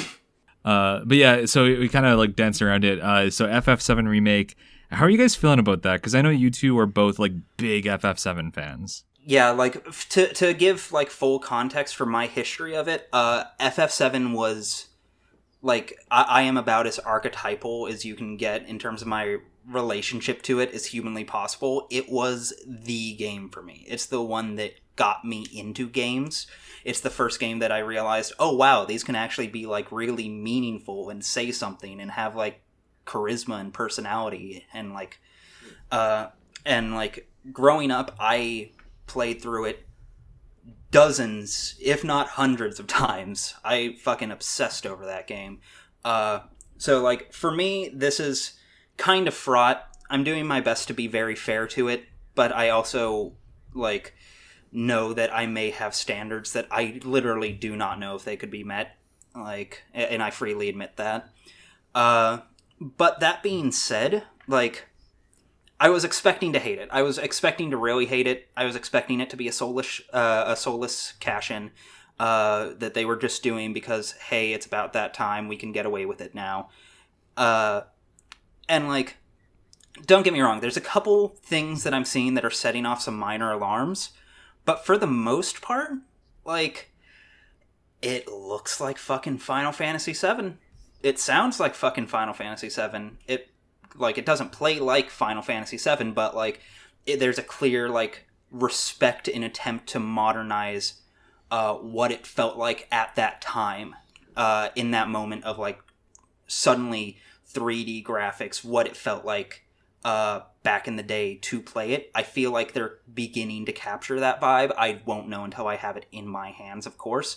But, like, yeah, I'm kind of on board so far. Like I said, couple concerns, especially, like, there's that one new scene they showed off with Cloud meeting Aerith, and then there's, like, that black cloud swirling around them, and, like, I can already see some continuity shifts here and there, based on how some characters are talking. But, like, those aren't enough for me to, like, completely discard it by any means. It's enough for me to remain kind of heavily skeptical, but I am officially at the point where, yeah, I'll buy it day one. I didn't know if I was going to do that, but after this, I'm going to be buying it day one. I'm pretty much in the same boat. Honestly, from what it looks like it'll be at the very least. At the very least, it doesn't seem to be, like, grossly cynical so far. It doesn't... It's one of those things where I feel like I'd have to see more of it to be completely sure. But I am happy that they didn't just kind of push Tifa to the side, nor did they really downplay her significance. They'd be stupid to do that, but, like, at the same time, you know what happens with these things. So I don't really have anything to add that Ryan didn't already kind of say. Dab. I will say, like you were saying, it would be, like, dumb for them to push Tifa aside again. I think they are being very strategic about what they show where, because, you know, save things for pop-offs, because watching the actual, like, conference, as soon as Tifa appears on screen, like, halfway through that trailer, the whole crowd just roars in excitement. Like, everybody was so excited to see what Tifa was gonna look like. So I'm pretty sure they were, like, kind of just saving that in the back. And then probably in the next trailer, we're gonna maybe get some glimpses of Red 13. Because they said specifically that this game is going to basically be just a giant Midgard section. Yeah. Like, the first... They're basically stretching out the first, like, 7 hours of FF7 into a full game, which will probably be 25 hours. I don't know. They said the game's going to be on 2 discs, like, physical, so it's going to be probably massive. Whoa, so they're really stretching it out. Yeah. Whoa, what? Because I do want to mention a few details that really color my interest and kind of make me go, okay, like, you guys are clearly putting your work in this, and I'm very curious to see where it's going to go. So there's that. There's, like, just, like, how massive it's going to be. And you can even see it from how they did the, Ryan, you'd know, what's the robot they fight, that first, like, basically boss fight you have in the Mako reactor? The Scorpion tank, I think? Yeah, I think it was called, like, Scorpion Tank. I know exactly what boss you're talking about. It's the first boss at the bottom of the Mako reactor. Just before they blow up the bomb. Yeah. So they showed basically that entire boss fight in its entirety in, like, not a demo, but just in terms of, like, they're showing it off at the conference for, like, gameplay.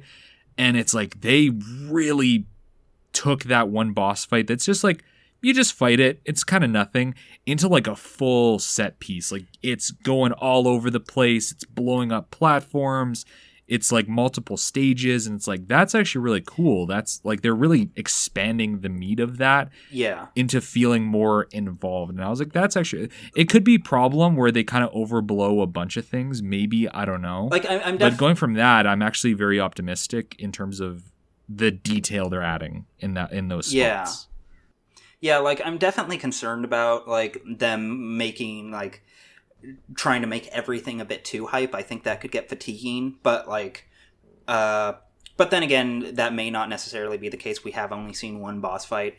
I will say, though, like, I completely agree with you. The presentation on that fight is fucking stellar, and for me, I can actually pinpoint the exact moment I shifted from, okay, this is a thing that's going to exist and I'll play it eventually, I guess, to I'm sold. And that was watching that fight and then realizing, oh shit, the fight with Sephiroth is going to get this exact same upgrade. Yeah. And that, to me, I like, fucking, there's a, like, 14-year-old inside of my soul somewhere who had that thought and just lost their fucking mind. 100%. Two other things that I think are really important to note is one, I think a lot of people were worried that Cloud is going to be very Advent Children-y because that's kind of the thing that's been a thing. Where it's like, super serious and all that stuff. And anybody that's not in the know, like the original FF7, like Cloud was kind of quirky, kind of jokey. Like he wasn't super serious a lot of the time from the dialogue. Obviously, it's hard to kind of get a lot of that from just like the text itself because there was no voice acting at the time. He was someone who had a personality where he would tease Aerith. Exactly. Like he could uphold banter. Well, more than that, the way I always phrase it is he's someone who grows. Like, yes, at the beginning of the game, he starts out kind of apathetic, kind of like deliberately douchey, kind of edgy. But like, literally, by the time you're out of Midgar, he's like, no, I'm totally here for it. I'm invested. We have a fucking job to do. Let's mosey. Yeah. That line. I love that line so much. You don't get a lot of it from the actual trailers where it's showing cutscenes, but when they're showing gameplay, they have what they had in FF14 where there was like in-game banter between the characters. Cloud says shit. Cloud says I'm shit. So happy Cloud says shit. Let Aerith say fuck. And also importantly, he has this jokey banter with Barrett. And it's like, that was weirdly important to note because it's like, okay, we actually might get that like original spirit of what Cloud is and not what he kind of became after the fact, where he became edgy, hot topic, giant sword type Batman. Character. Exactly. It's like he kind of became like that with like Kingdom Hearts and Advent Children and basically everything that followed. And it's like, no, he's a little bit more jokey and having a little bit of fun. He's snarky. And so we got that from the in-game dialogue. So that was good. I was kind of glad for that. If your Cloud wouldn't put on a dress to save his friend, then he's not fucking Cloud. Oh, I can't wait to see what that's going to be like, because they said they were going to have that in, and I want to see... That's the other thing. I think that's the nicest thing I can say about this trailer and all of the shit they showed off, is before, I genuinely just kind of assumed they were going to cut that bit. Now, I do not believe they will. I think we will get Cloud in a dress. Yeah, they seem like very genuinely want to keep the spirit of the game while kind of evolving it. And on that note, one just final thing I wanted to bring up because I think it's really cool. I forget the name, I'd have to look it up, is the combat designer, because they're changing it from turn-based to active, real-time, hack and slash kind of thing. Is the person who's doing the combat is the guy who did the combat for Kingdom Hearts 2. Oh yeah, and that actually makes me really optimistic because KH2 has some of the best gameplay of the Kingdom Hearts games, and it's like, okay, that actually could be really good. So I'm pretty optimistic about this. I'm still gonna kind of like, I'm gonna buy it day one for sure, but I'm still kind of like looking at it. I've been replaying Final Fantasy VII and just been like kind of thinking in my head, okay, how are they gonna adapt this? Because this seems like it might be difficult to do. Like Hell House, how are they gonna do Hell House? Yeah. But I do think they genuinely are trying to keep to the spirit of the game, and I think that's the most important thing, because you're not going to get a perfect one-to-one adaptation. You're going to have to change things, make some design shifts, like, Tifa now has thigh highs. I like that. Yeah. Yeah, I do. So it's like you're going to have those little things there. Maybe Hojo won't strongly imply bestiality. They might have to shift things. But as long as they keep to the general spirit of the work, I think that's the important thing. Yeah, like it does feel genuine. It feels like a genuine effort now. Like I said, I was very much seeing this as something that was cynical, that was there as to just kind of grab money. And because, naturally, by nature of, who I am and the shit I like, basically my entire life is people trying to sell me shit based off my nostalgia. So, whenever I see things like this, I am incredibly weary. And to a large extent, I still am weary. But that said, this does, to me, officially make it feel like good faith, if that makes sense. It feels like they're making a remake of it because someone out there in that company wants to modernize this classic and make people, who didn't grow up with it feel what it was like to live it in that moment. God bless you, Nomura. You're trying. God. And he tries all the time. Oh my god, do I try? Speaking of Nomura, though, and I think Jade will probably have a little bit more to say about this, is we got, before the conference, I think it was 2 days before at the, what's it called? The Symphony of Final Fantasy VII. Something like that. I actually had a friend who went to it. Oh, okay, cool. We had a KH3 DLC announcement, which seems like it's called Rewind, and it seems like it's going to be like a final mix type thing. Jay, do you have any opinions? Because I know if I remember correctly, you're a big Kingdom Hearts fan. Oh, okay. So the thing about this is that it's really weird because I'm not really sure. So I just finished 3 a while back. And I'm not sure what the fuck they're doing with Xehanort. I thought they were done with Xehanort, but they're not done with Xehanort. I actually think this is a pretty poor move, and I'm not entirely certain this is essential background information, especially considering they're moving on to a new, like, antagonist set from the MOBA games. So it's like, you should probably be spending more time getting your audience who doesn't play the MOBA up to speed, and not whatever the fuck this is. But that's just me. I don't have the specifics of what I don't know if they've actually gone out and said what the exact specifics are. It seems like there's going to be more playable characters. It looks like a young Nort simulator. But, and that's like the last thing anybody asked for. Because you do have, like, playable Aqua and playable Roxas from the looks of it. That's extra the only thing I care cutscenes. about, and that should have been in 3. Sorry, spoilers. Yeah. It's kind of hard to talk about this without spoiling it, at least tiny little bits. But it does feel very much like a final mix type of deal where it's just like taking the general concept and just kind of adding a few extra little details to it. Because you're not getting like a DLC world as far as I can tell. You're not getting like, oh, here's the Star Wars world that's its own thing. It's like, no, you're going to get like a few more fights, playable characters in different places, probably a few extra boss fights here and there, and then some extra cutscenes. So we'll see, I guess. It definitely just feels like a final mix sort of deal, so I don't know how much non-hyper fans are going to get out of this. I'm just kind of expecting it to be like a pointless thing. Outside of that, we have just 2 quick things, and then we'll go on to the one other major game. FF8's finally getting a remaster that's going to be on all systems. Finally. Yay, you get to play the worst PlayStation Final Fantasy game. Don't be mean. But it is nice that they finally mention it, because when they announced a bunch of FF ports like a few months ago, it was like, oh yeah, you can get a remaster of 7, 9, 10, 10-2, and 12. And it was like, everybody was like, wow, just straight up, just savage on 8. Like, just Nintendo just hard sidelining 8. So I guess it was because they were still working on the remaster.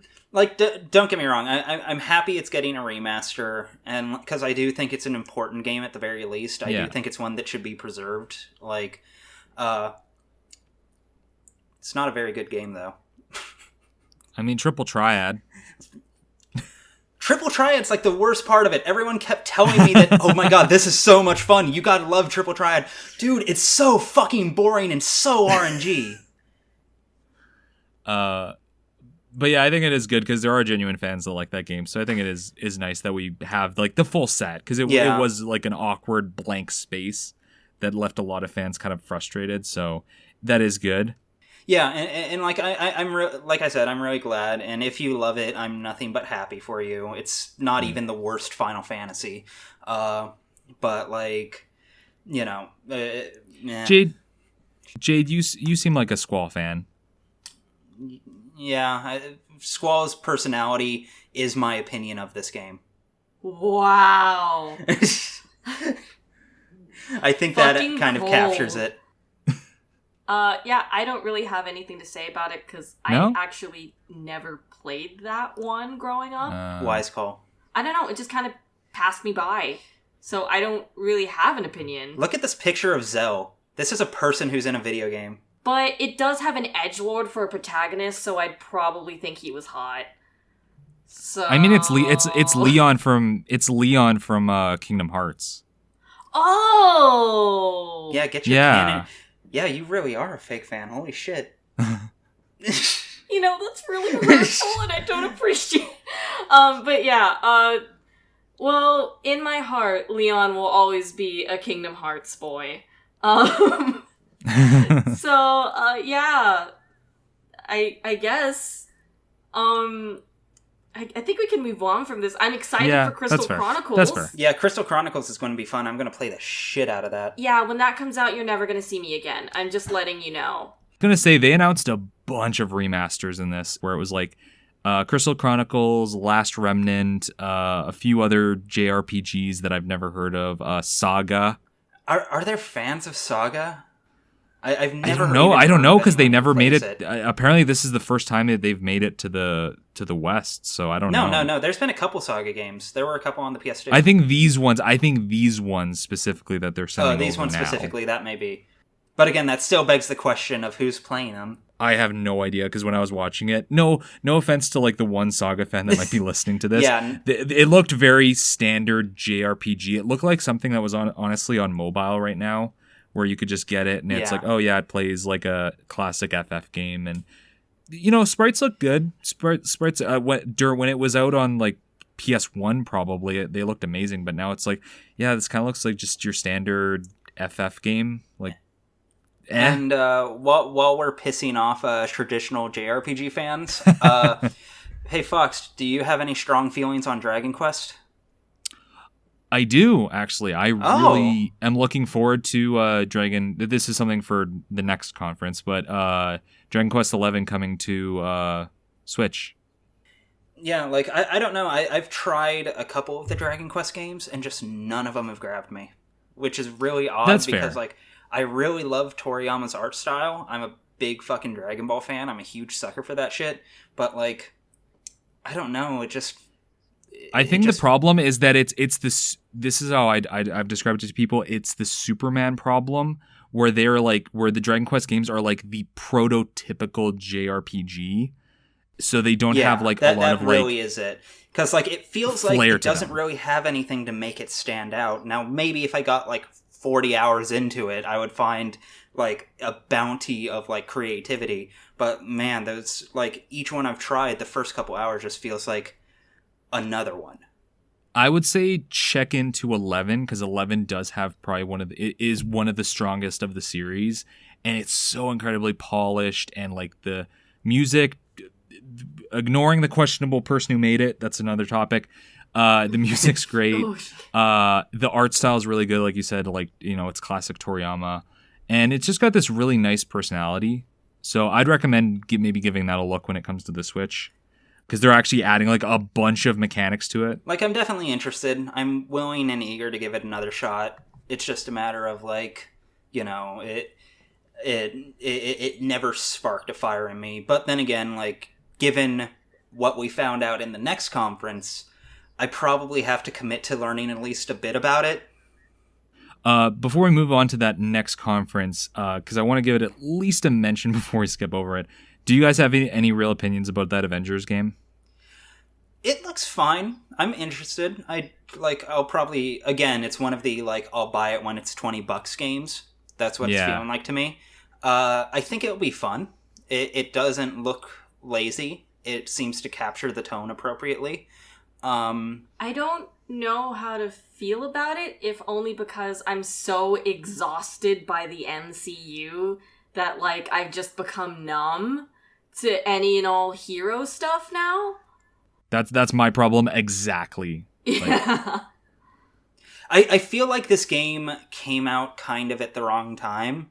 I feel like if this game came out, like, in a year or two, when we're kind of, like, away from, like, Captain America and Tony Stark and, like, what's going to inevitably be deemed the classic Avengers. I think if it came out around that time, when we were a bit, like, wistful about them and hadn't seen them in a minute, this would be, like, huge, in an even bigger reveal. or if it came out a year earlier or 2 years earlier. That too. That as well. I feel like it's landing at almost the worst possible time it could have landed. It's too late for it to be like at the height of the MCU, and it's too early for it to feel like a throwback. Yeah, and it's not the Ultimate Alliance thing, which is, it looks okay, it's fine. It doesn't have that where it's like, oh, here's everyone from the Marvel universe. Here's your X-Men, here's your Fantastic Four, and so on and so forth. Fucking Ultimate Alliance had one of my favorite characters from Next Wave, a comic that no one other than me has ever read. Also, everyone should read Next Wave. It's really fucking good, and it's only 12 issues. But with Avengers 2020, it doesn't even have fucking subtitle, which also pisses me off. So it's just like Avengers game. Sony got away with it. It's just the classic Avengers, and it's like, yeah, we've kind of played them a bunch and watched them a bunch. Like, I don't really know what you can do. Plus, it's also weird. Like, I don't know who they have voicing Captain America. He sounds really off. I watched that cutscene with him saying something, and I just like, that sounds weird. Like, I don't know if it's because I'm so used to hearing Chris Evans. Yeah, exactly. So yeah, and of course Nolan North is voicing Iron Man. And who's voicing the Hulk? Someone else is voicing the Hulk. That's a big deal. Is it Troy Baker that's voicing Iron Man, and Nolan North is voicing Hulk? That sounds right. That sounds like, I mean, that's who I would get to voice the Hulk if I were in charge of that. I think it's Nolan North is voicing the Hulk. No, Nolan North is voicing Iron Man. But the Avengers game gets like one giant shrug from me, I guess. Like, I'm curious. That's the best I think I can say. But it is quite literally one of the things that I'm not going to give a shit about it until the moment's out. Yes. And if people start hyping it and getting excited about it and saying it's great. More or less what happened with the Spider-Man game. I didn't give two fucks about that until it hit store shelves, and then everyone lost their mind, and I'm like, okay, I have to pay attention to this. But yeah, you were correct about earlier. Troy Baker is Bruce. Laura Bailey as Black Widow. Frickin' yeah. Is Liam O'Brien Thor? Like, Jesus, they got all the giant Travis mainstays. Willingham is Thor. I wish Liam O'Brien was Thor. That would have been the perfect casting. Someone fucked up. You almost had the perfect voice acting cast. You came really close to having the best AAA voice acting cast you could have. Not to say anything mean about Thor's voice actor. Near as I can tell, he's fine. He's good. They nearly had the Avengers of voice actors. Fucking A. But yeah, so that's Square Enix's, because we got to wrap this up at some point. So yeah. What's your overall grades for Square? Pleasantly surprised out of 10. Let's go with that. I guess I'm gonna give this a anime out of 10. Why? I don't know. My little gay anime heart was pleasantly surprised. Okay, I'll take it. One interested raised eyebrow out of 10. That's also fair. Yeah. And then so finally we get to the big guns. To the Nintendies. We get to the big boy. Maybe the one year Nintendo won't win E3. But this is not that. Hey! We haven't gotten there yet. Nobody, come on, nobody won anything yet. We haven't gotten there. So to start off, it's your classic direct, so they don't really have to deal with a stage thing, which I still think is one of the smartest things that Nintendo does. Yeah, it's just all pre-recorded. It starts with this really cute way of introducing Doug Bowser, who's the new. What's his specific position? What was Reggie's position? It was president of Nintendo America? President and I think CEO of Nintendo of America. Okay, that's what I thought. So they were introducing publicly for the first time Doug Bowser.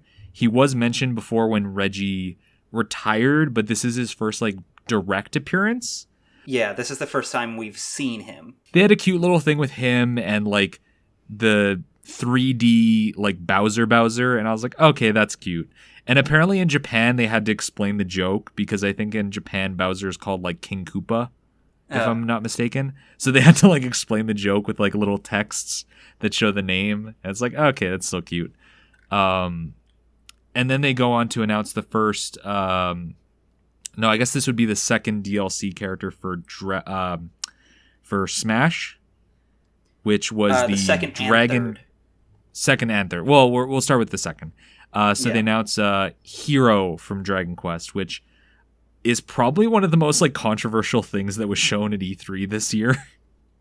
Like, anyone who's upset about it doesn't know like the history of games. Like, that's the only way I can not put at it. all. Like, I hate to be like that hard line about it, but if you are truly, if you feel disappointed, fair, that's valid. I kind of feel disappointed myself. I don't really care. But if you don't think it's earned, if you don't think it's justified, you haven't done enough research.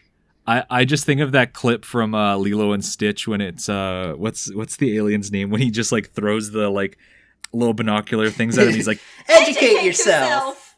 I just educate yourself. Fleekly. I just keep thinking of that gif. Yeah, Fleekly. I just keep thinking of that gif where it's like, yeah, if I could just read up on it, because people are like, oh yeah, Dragon Quest is so obscure. It's like, have you been like, this is where people are kind of ignorant, where it's like, no, this might not be as big in America. You still have your Dragon Quest fans. Like, I love Dragon Quest, especially the monster games that are kind of the Pokemon equivalents. But Dragon Quest is huge in Japan. Like, it is massively huge in Japan. It's I think the bigger third, than Final Fantasy. Yeah, it's up there. So it's like, clearly you aren't paying attention and you only care about your Western interests and whatnot. Not saying anyone's racist, but it's, you know, you clearly aren't paying attention and you just are pissed off that like your meme character didn't get in, because it's like, oh, why didn't, you know, Microsoft, why didn't Master Chief, Steve from why didn't Minecraft. Master Chief, exactly, why aren't those in? And it's like, I get it. I get why people might think those are characters that deserve it. Fair enough. But Dragon Quest is a legacy series. It 100% deserves it, because at this point, Smash is your video game Hall of Fame. And it's like, yeah, Master Chief is worthy of it, but Dragon Quest is also just as worthy.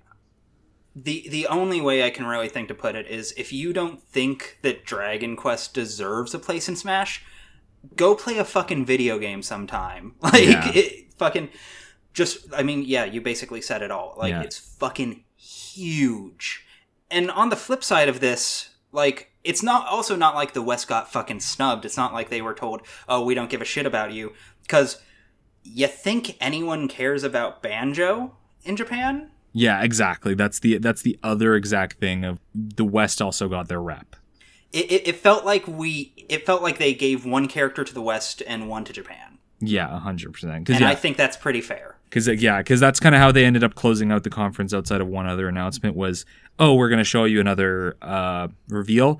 The Dragon Quest Hero announcement was like cool. I'm not like that up on the heroes, but it was still a very nicely done reveal as far as Smash reveals go. The Banjo one was just excellent. It was such a nice way of honoring the character and their legacy, I guess, because Rare is kind of dead. Rare is kind of dead. Yeah, exactly. Rare is kind of dead, but yet they still redid the reveal that they did for King K. Rool, where it's just like DK, Diddy, and King K. Rool are just like napping in DK's house, and it's like, are they gonna do it? And then you just have the little puzzle piece just kind of like drop on by, and everybody immediately just like clenches their butts and just like, okay guys, we're in. And then they repeat the whole joke of, you see the silhouette, they're coming up, and then it's dog hunt or duck hunt, and then it's like, oh yeah, haha, funny. And then you have Banjo come crashing down straight out of his commercial from the 90s where he was coming out of an airplane. Yeah, like I won't lie. I personally don't have a whole lot of nostalgia for Banjo. Mine was not an N64 house. Yeah. But that being said, like, you know, I mean, it's still a character I grew up with, and like I have friends who, like, you know, that is their shit. That's like their favorite game of their like childhood. And like even I, without like being invested in it, even I was like freaking out. It was a solid reveal. It was a great reveal. It was a very good reveal. What about you, Jade? Are you big Banjo fan? I mean, I played it. It was on my N64, but, like, it didn't really capture me. It's just kind of like a thing that existed in my childhood, but I was too busy, like, thirsting over Princess Zelda to really, like, be seduced by the bear. So we're gonna keep moving on. You got your rep later on in this conference. Then you got plenty of rep. We got plenty of stuff for Jade in this conference. Yeah. Do I? but yeah, Banjo's cool. Hero is cool. I agree with some people where it is kind of getting obnoxious, where we kind of are relegating characters into like another sword character, because it's like, yeah, well, it's the hero, like you can't really do much in terms of like Fire Emblem characters. Yeah, we have enough FE based characters that use swords. I get it, but I think having another sword character that's also using like a bunch of magic spells, that's fine. Like that's totally, I'm A-okay with that personally. Well, for me, I very much come at it from the angle of someone who is first and foremost a fan of Smash. So, like, you know, I'm concerned about game balance. I'm concerned about game health. And, like, don't get me wrong, it's not like the fucking end of the world or anything, but it's like, another one. Yeah. Another one of this type. Like, yeah. And the thing is like, I look at someone like Joker, who just got released, who could have very easily been that if they had been, like, less creative about the design of it. Because he is, by all technicality, a sword user, or dagger user, whatever you want to call it.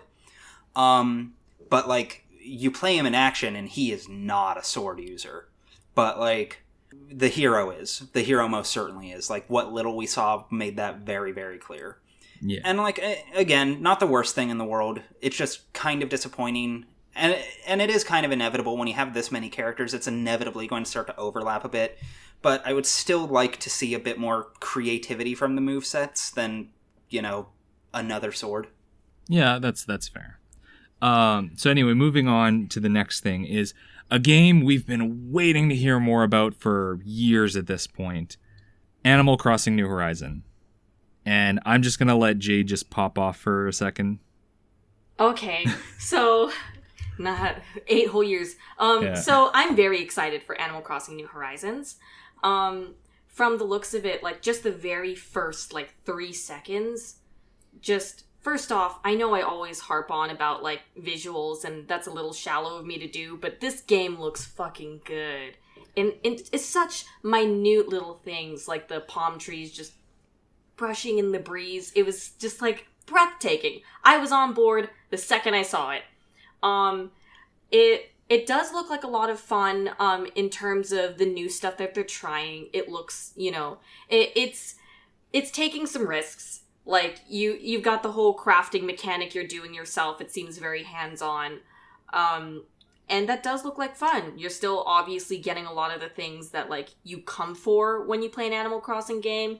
You're still going to have your villagers there. You're still going to have Nook. You're still going to have all your house, etc., etc., etc.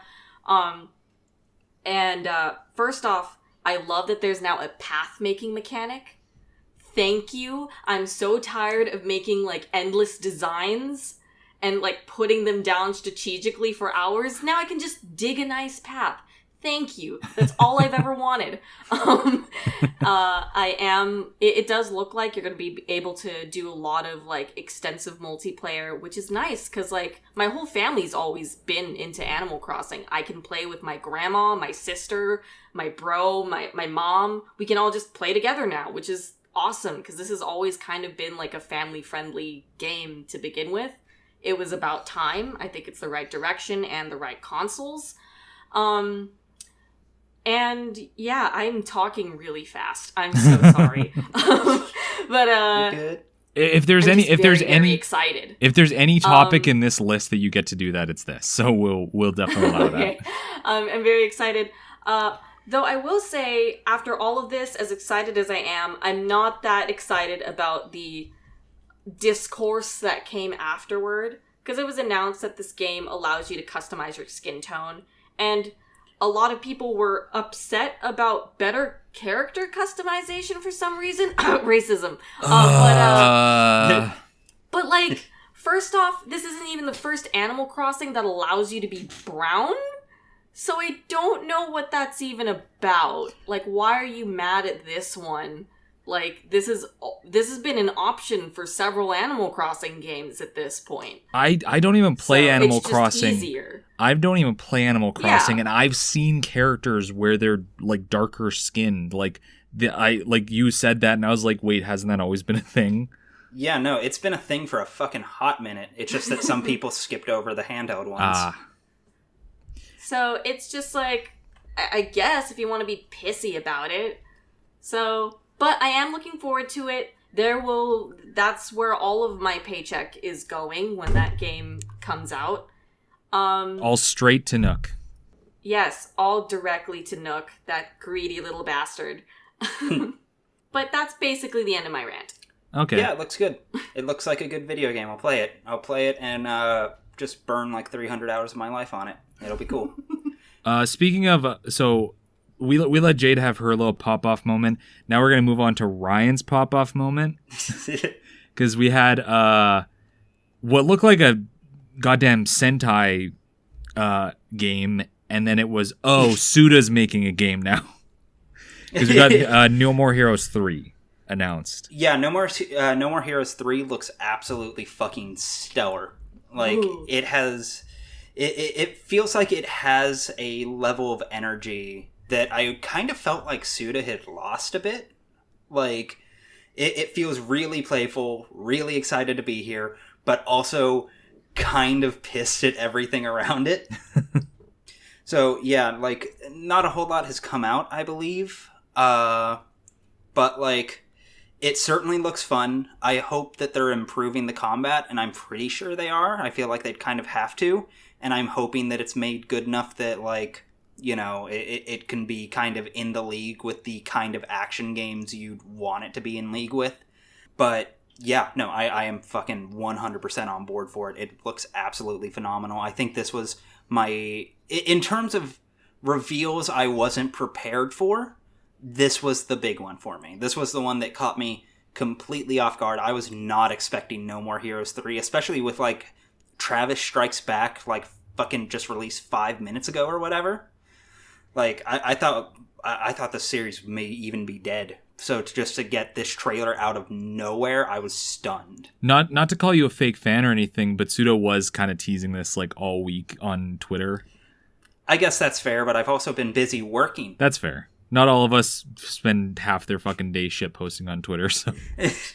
But I will basically, like, repeat all your same things. I'm not as crazy of a No More Heroes fan as you, but I really genuinely adore this series, so I'm hyped to see 3 come. I hope that means we might get 1 or 2 remastered onto the Switch at the same time, because it would be really cool just to, like, get people back in, because, you know, it's kind of hard to get the rest of the games now. Especially 2. Yeah, like, especially 2. 2, I'm pretty sure, is still trapped exclusively to the Wii, which Yeah. no game should have to suffer that fate. No good game. One thing I do want to tack on is we will finally get to test the capacity of the motion sensors on those Joy-Cons. Yeah, for real. We'll find out real fucking fast if those are good or shit. Now we'll really get a sense for those tactile sensors. So yeah, that's really good. Next is Astral Chains. I forgot to put that on the list, but that is definitely something we need to talk about. Yeah, no, without question. What was it? Okay, so I made a video a little while ago that quite literally was just about how I wish Platinum would take more risks.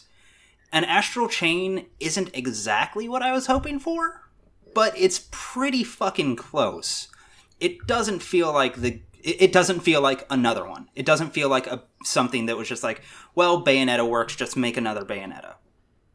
It feels like it's meeting somewhere between Vanquish and Bayonetta in terms of, like, maybe aesthetic and gameplay. It feels like it has its own ideas more than anything, like the enemy capture mechanic and that kind of stuff, and the, like, how variable the gameplay seems to be able to be.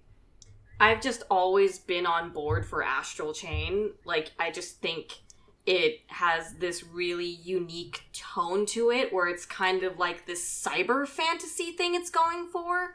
Cyber almost Persona Digital Devil nonsense. It does feel like a fucking a doesn't Shin Megami feel- Tensei. Yeah, it feels very SMT, and I love that. If I remember right, I think the first time it was announced, like until like halfway through the trailer, I thought it was SMT5. Which, if that were the case, like, I would still be nutting everywhere, but, like... Speaking of which, rip SMT fans after this direct. Yeah. Real bummer. Yeah, well, that's... I feel it. I share your pain. Yeah. Because I'll mention, too, like, same thing. I'll yeah, I'm totally on board with Astral Change. You get to ride a dog. Like, I'm sorry, I'm sold.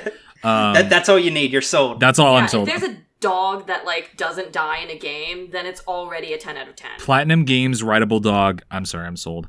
But on that note, yes, SMT5 just straight up just not talked about. Metroid Prime 4 not talked about, but they kind of already told us that like a few months ago when they said they were scrapping development and restarting. And no Bayonetta 3. And this is something I kind of wanted to really quickly talk about, is that Nintendo's getting kind of bad for announcing stuff that are basically concepts at this point, and then just like not telling us anything for months on end, if not years.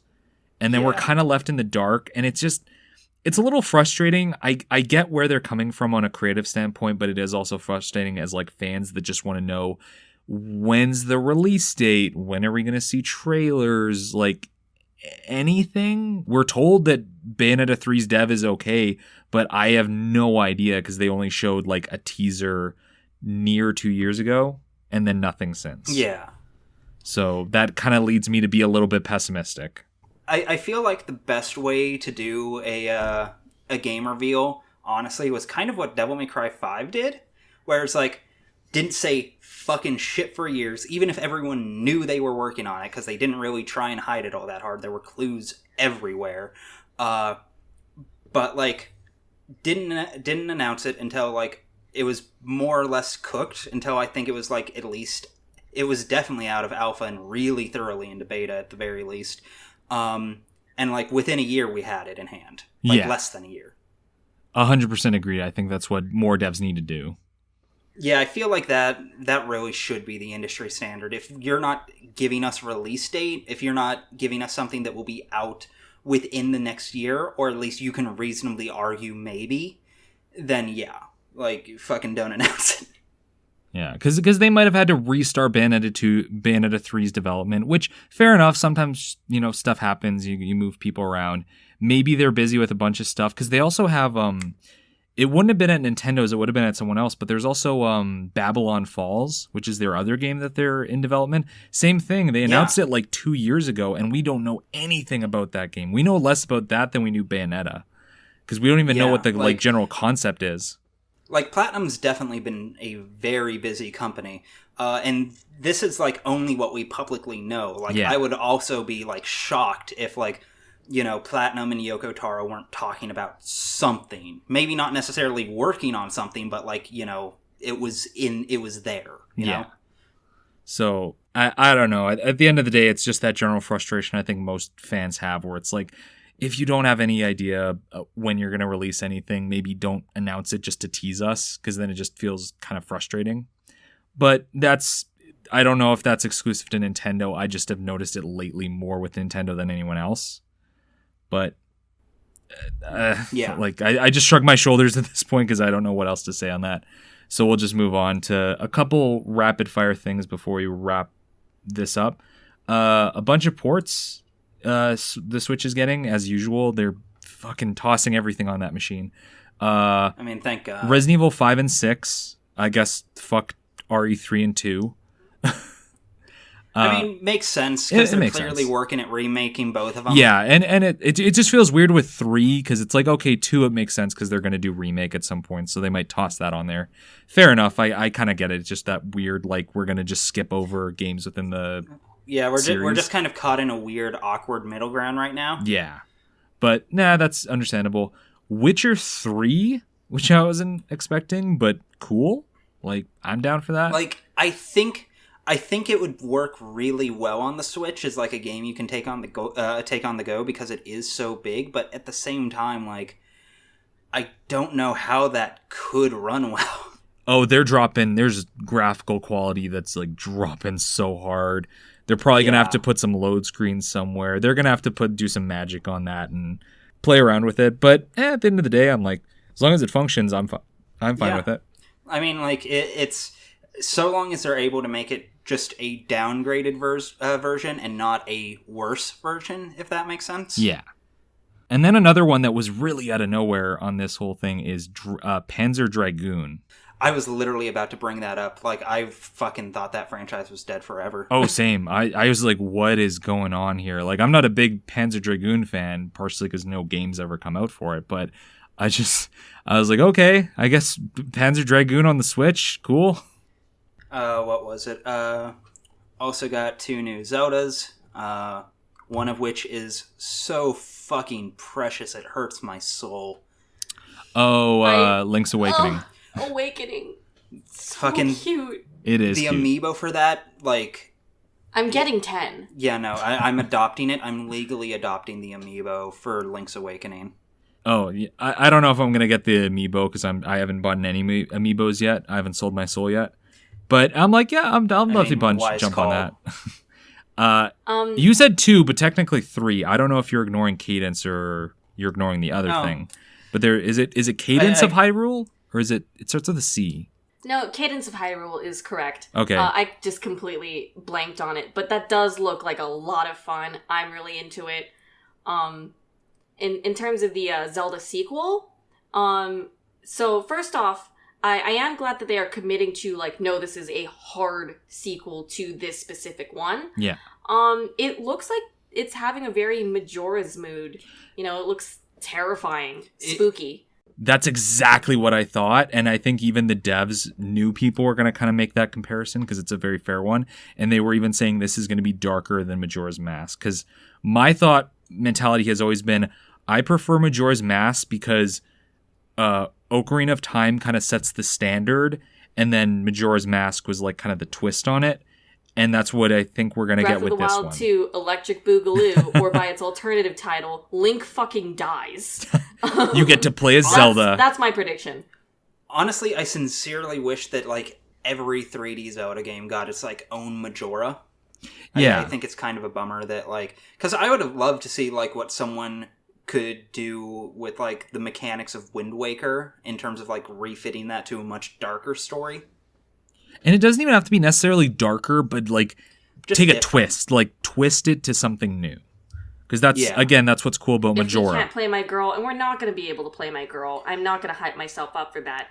But I am sad because we could, in theory, play my girl. We're not gonna. At least give us Linkle. I hate that name. I don't give a shit. Give us Linkle. Give her a cuter name first. Every time I hear Linkle, I just think of Link in the Tingle outfit. See, it's an ugly name. She needs a better name. Don't be rude to her. She has feelings. I do hope at least Zelda at least has like a bit more of a presence in this story since she's not like a disembodied voice. And now that she's like an actual she's around. I hope she gets to be a person. We'll see. 'Cause I really hope this isn't another one of Nintendo's situations that we just talked about where they announce it now. Because all they said was in development. They didn't even say like, expect it 2021 or here's like, it's literally just like, oh yeah, sequel. They don't even have a fucking name. Like it's just announcing a sequel. I will say, I feel like Zelda is more or less the one franchise that can kind of get away with it because it is such a storied franchise. It is such an important franchise. Yeah. So like, don't get me wrong, it's still shitty, but I'm willing to forgive it because the alternative of that is every year forever being like, are they going to announce one this year? Are they going to announce one? And I think that question would be much more infuriating than are we going to get more details? Yeah. That and it's like I get it. Like I'm not like furious. It's more just like me rolling my eyes like, okay, fine. Like yeah, no, I completely agree with that. Yeah. One last thing for Nintendo because I feel like I have to mention it. Pokemon announces everyone's newest waifu. That's like literally like all they did with Pokemon was just like, hey, we did a direct about Pokemon a couple weeks ago. Here's a few more details. Namely, here's your new waifu. Like, go nuts. Go nuts, internet. First off, that she's already on my cosplay list. Nessa is already on my cosplay list. Now, I am not good at sewing, and especially with stretchy fabrics like most gym and swimwear, this will be hell for me, but I would be doing a disservice to both myself and my family if I didn't. So I have to now, and I'm selling my soul to Nintendo. Yeah. As is the millions of artists on Twitter. Oh my god, like, people thought everyone was thirsty for Sonya when they announced her a few weeks ago. Holy shit, Twitter just blew up with Nessa. It fucking exploded. And I am there for it. I am not complaining in the slightest. I am so happy Hot with girl. all of it. But I pointed this out on my Twitter. A lot of Shelly vibes from Pokemon Sapphire and Ruby, the girl character from Team Aqua. Because it's the same, like, dark-skinned girl, exposed midriff, kind of sexy, blue theme, even has, like, the blue highlights in her hair. And it's like, if they just kind of give a passing mention of, like, oh, my older sister, Shelly, or something like that, I'd be like, okay, cool. We have, like, some weird canon now. It definitely feels like either, like, they were going for a motif there, because it's also water theme, so... I just felt I really need to announce anytime Pokemon's pushing new waifus. Because we need to be on the notice. I don't think we need to announce that. I feel like the internet lets us know. Everybody needs to be on alert. Everybody needs to be paying attention because this is a epidemic that is we're gonna hit a saturation point. Okay, so here's what we're going to do. Everyone, post your phone numbers in the comment section. I'll create a call list and like send out alert texts every time that Pokemon releases a new waifu. But yeah, that's basically Nintendo, unless you guys have any more honorable mentions. I mean, Dark Crystal, that was something I never thought would happen, but it's probably because of the new show. Something? It is. That's something, I guess. It's just like, Like, I find it interesting. Yeah. Like, I'll keep an eye on it. I hope it's not a soulless tie-in game. That's what it feels like. That's why I don't really have much to say about it, because I'm like, it kind of feels like they're just selling the movie. Yeah. But, who knows? We'll see. I mean, it's a tactics game. I'll probably pick it up. Like, I'm not against that. We could talk about Empire of Sin.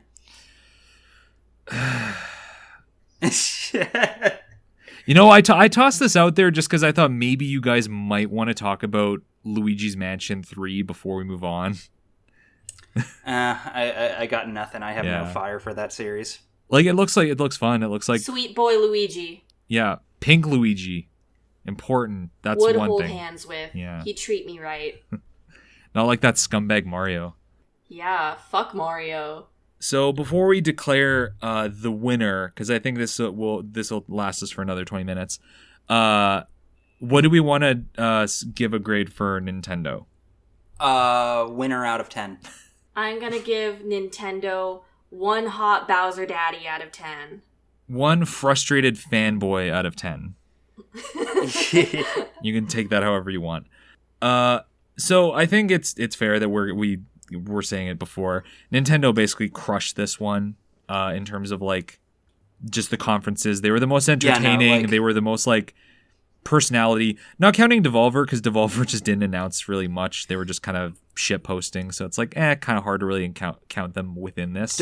Devolver, much like Nintendo, just sort of does their own thing. Yeah, they're doing the very stylistically different thing, which is I think why people gravitate towards them, because it's like, oh, it's not just like PR dude talking to me for 5 minutes about player experience and crafting the best gameplay and blah, blah, blah. It's just like, we're going to show you games, we're going to tell you why it's cool, and then we're going to move on. Like, I have never sat down and showed a friend, like, any E3 press conference, been like, dude, you have to see this. I have sat down people and made them watch Devolver press conferences, though. Yeah, like, they can't really count in the same realm. Yeah, they're doing viral content, and no judgment there. It's fucking great. So, since we're going to declare them the winners of this E3, before we wrap up, I did want to... You guys can tell me if this is wrong, but I think that we're going to have uniformed opinions on this, This is my tier list for the press conferences this year in terms of like ranking system. So Nintendo's up at the top, followed closely by Square Enix, because Square Enix had a pretty solid conference. Microsoft following shortly after at, number 3, because they showed pretty good games. They were consistent. They had a nice flow. Lacked a little charm, but that's fine. And then after that, just everyone else can just fight over last place. Pretty much. And Devolver is off to the side of the tier list throwing tomatoes. Yeah, exactly. They're there with the Vuvuzela. But yeah, everyone else, Ubisoft, EA, Bethesda, the PC gaming show, they can all just fight over blandest.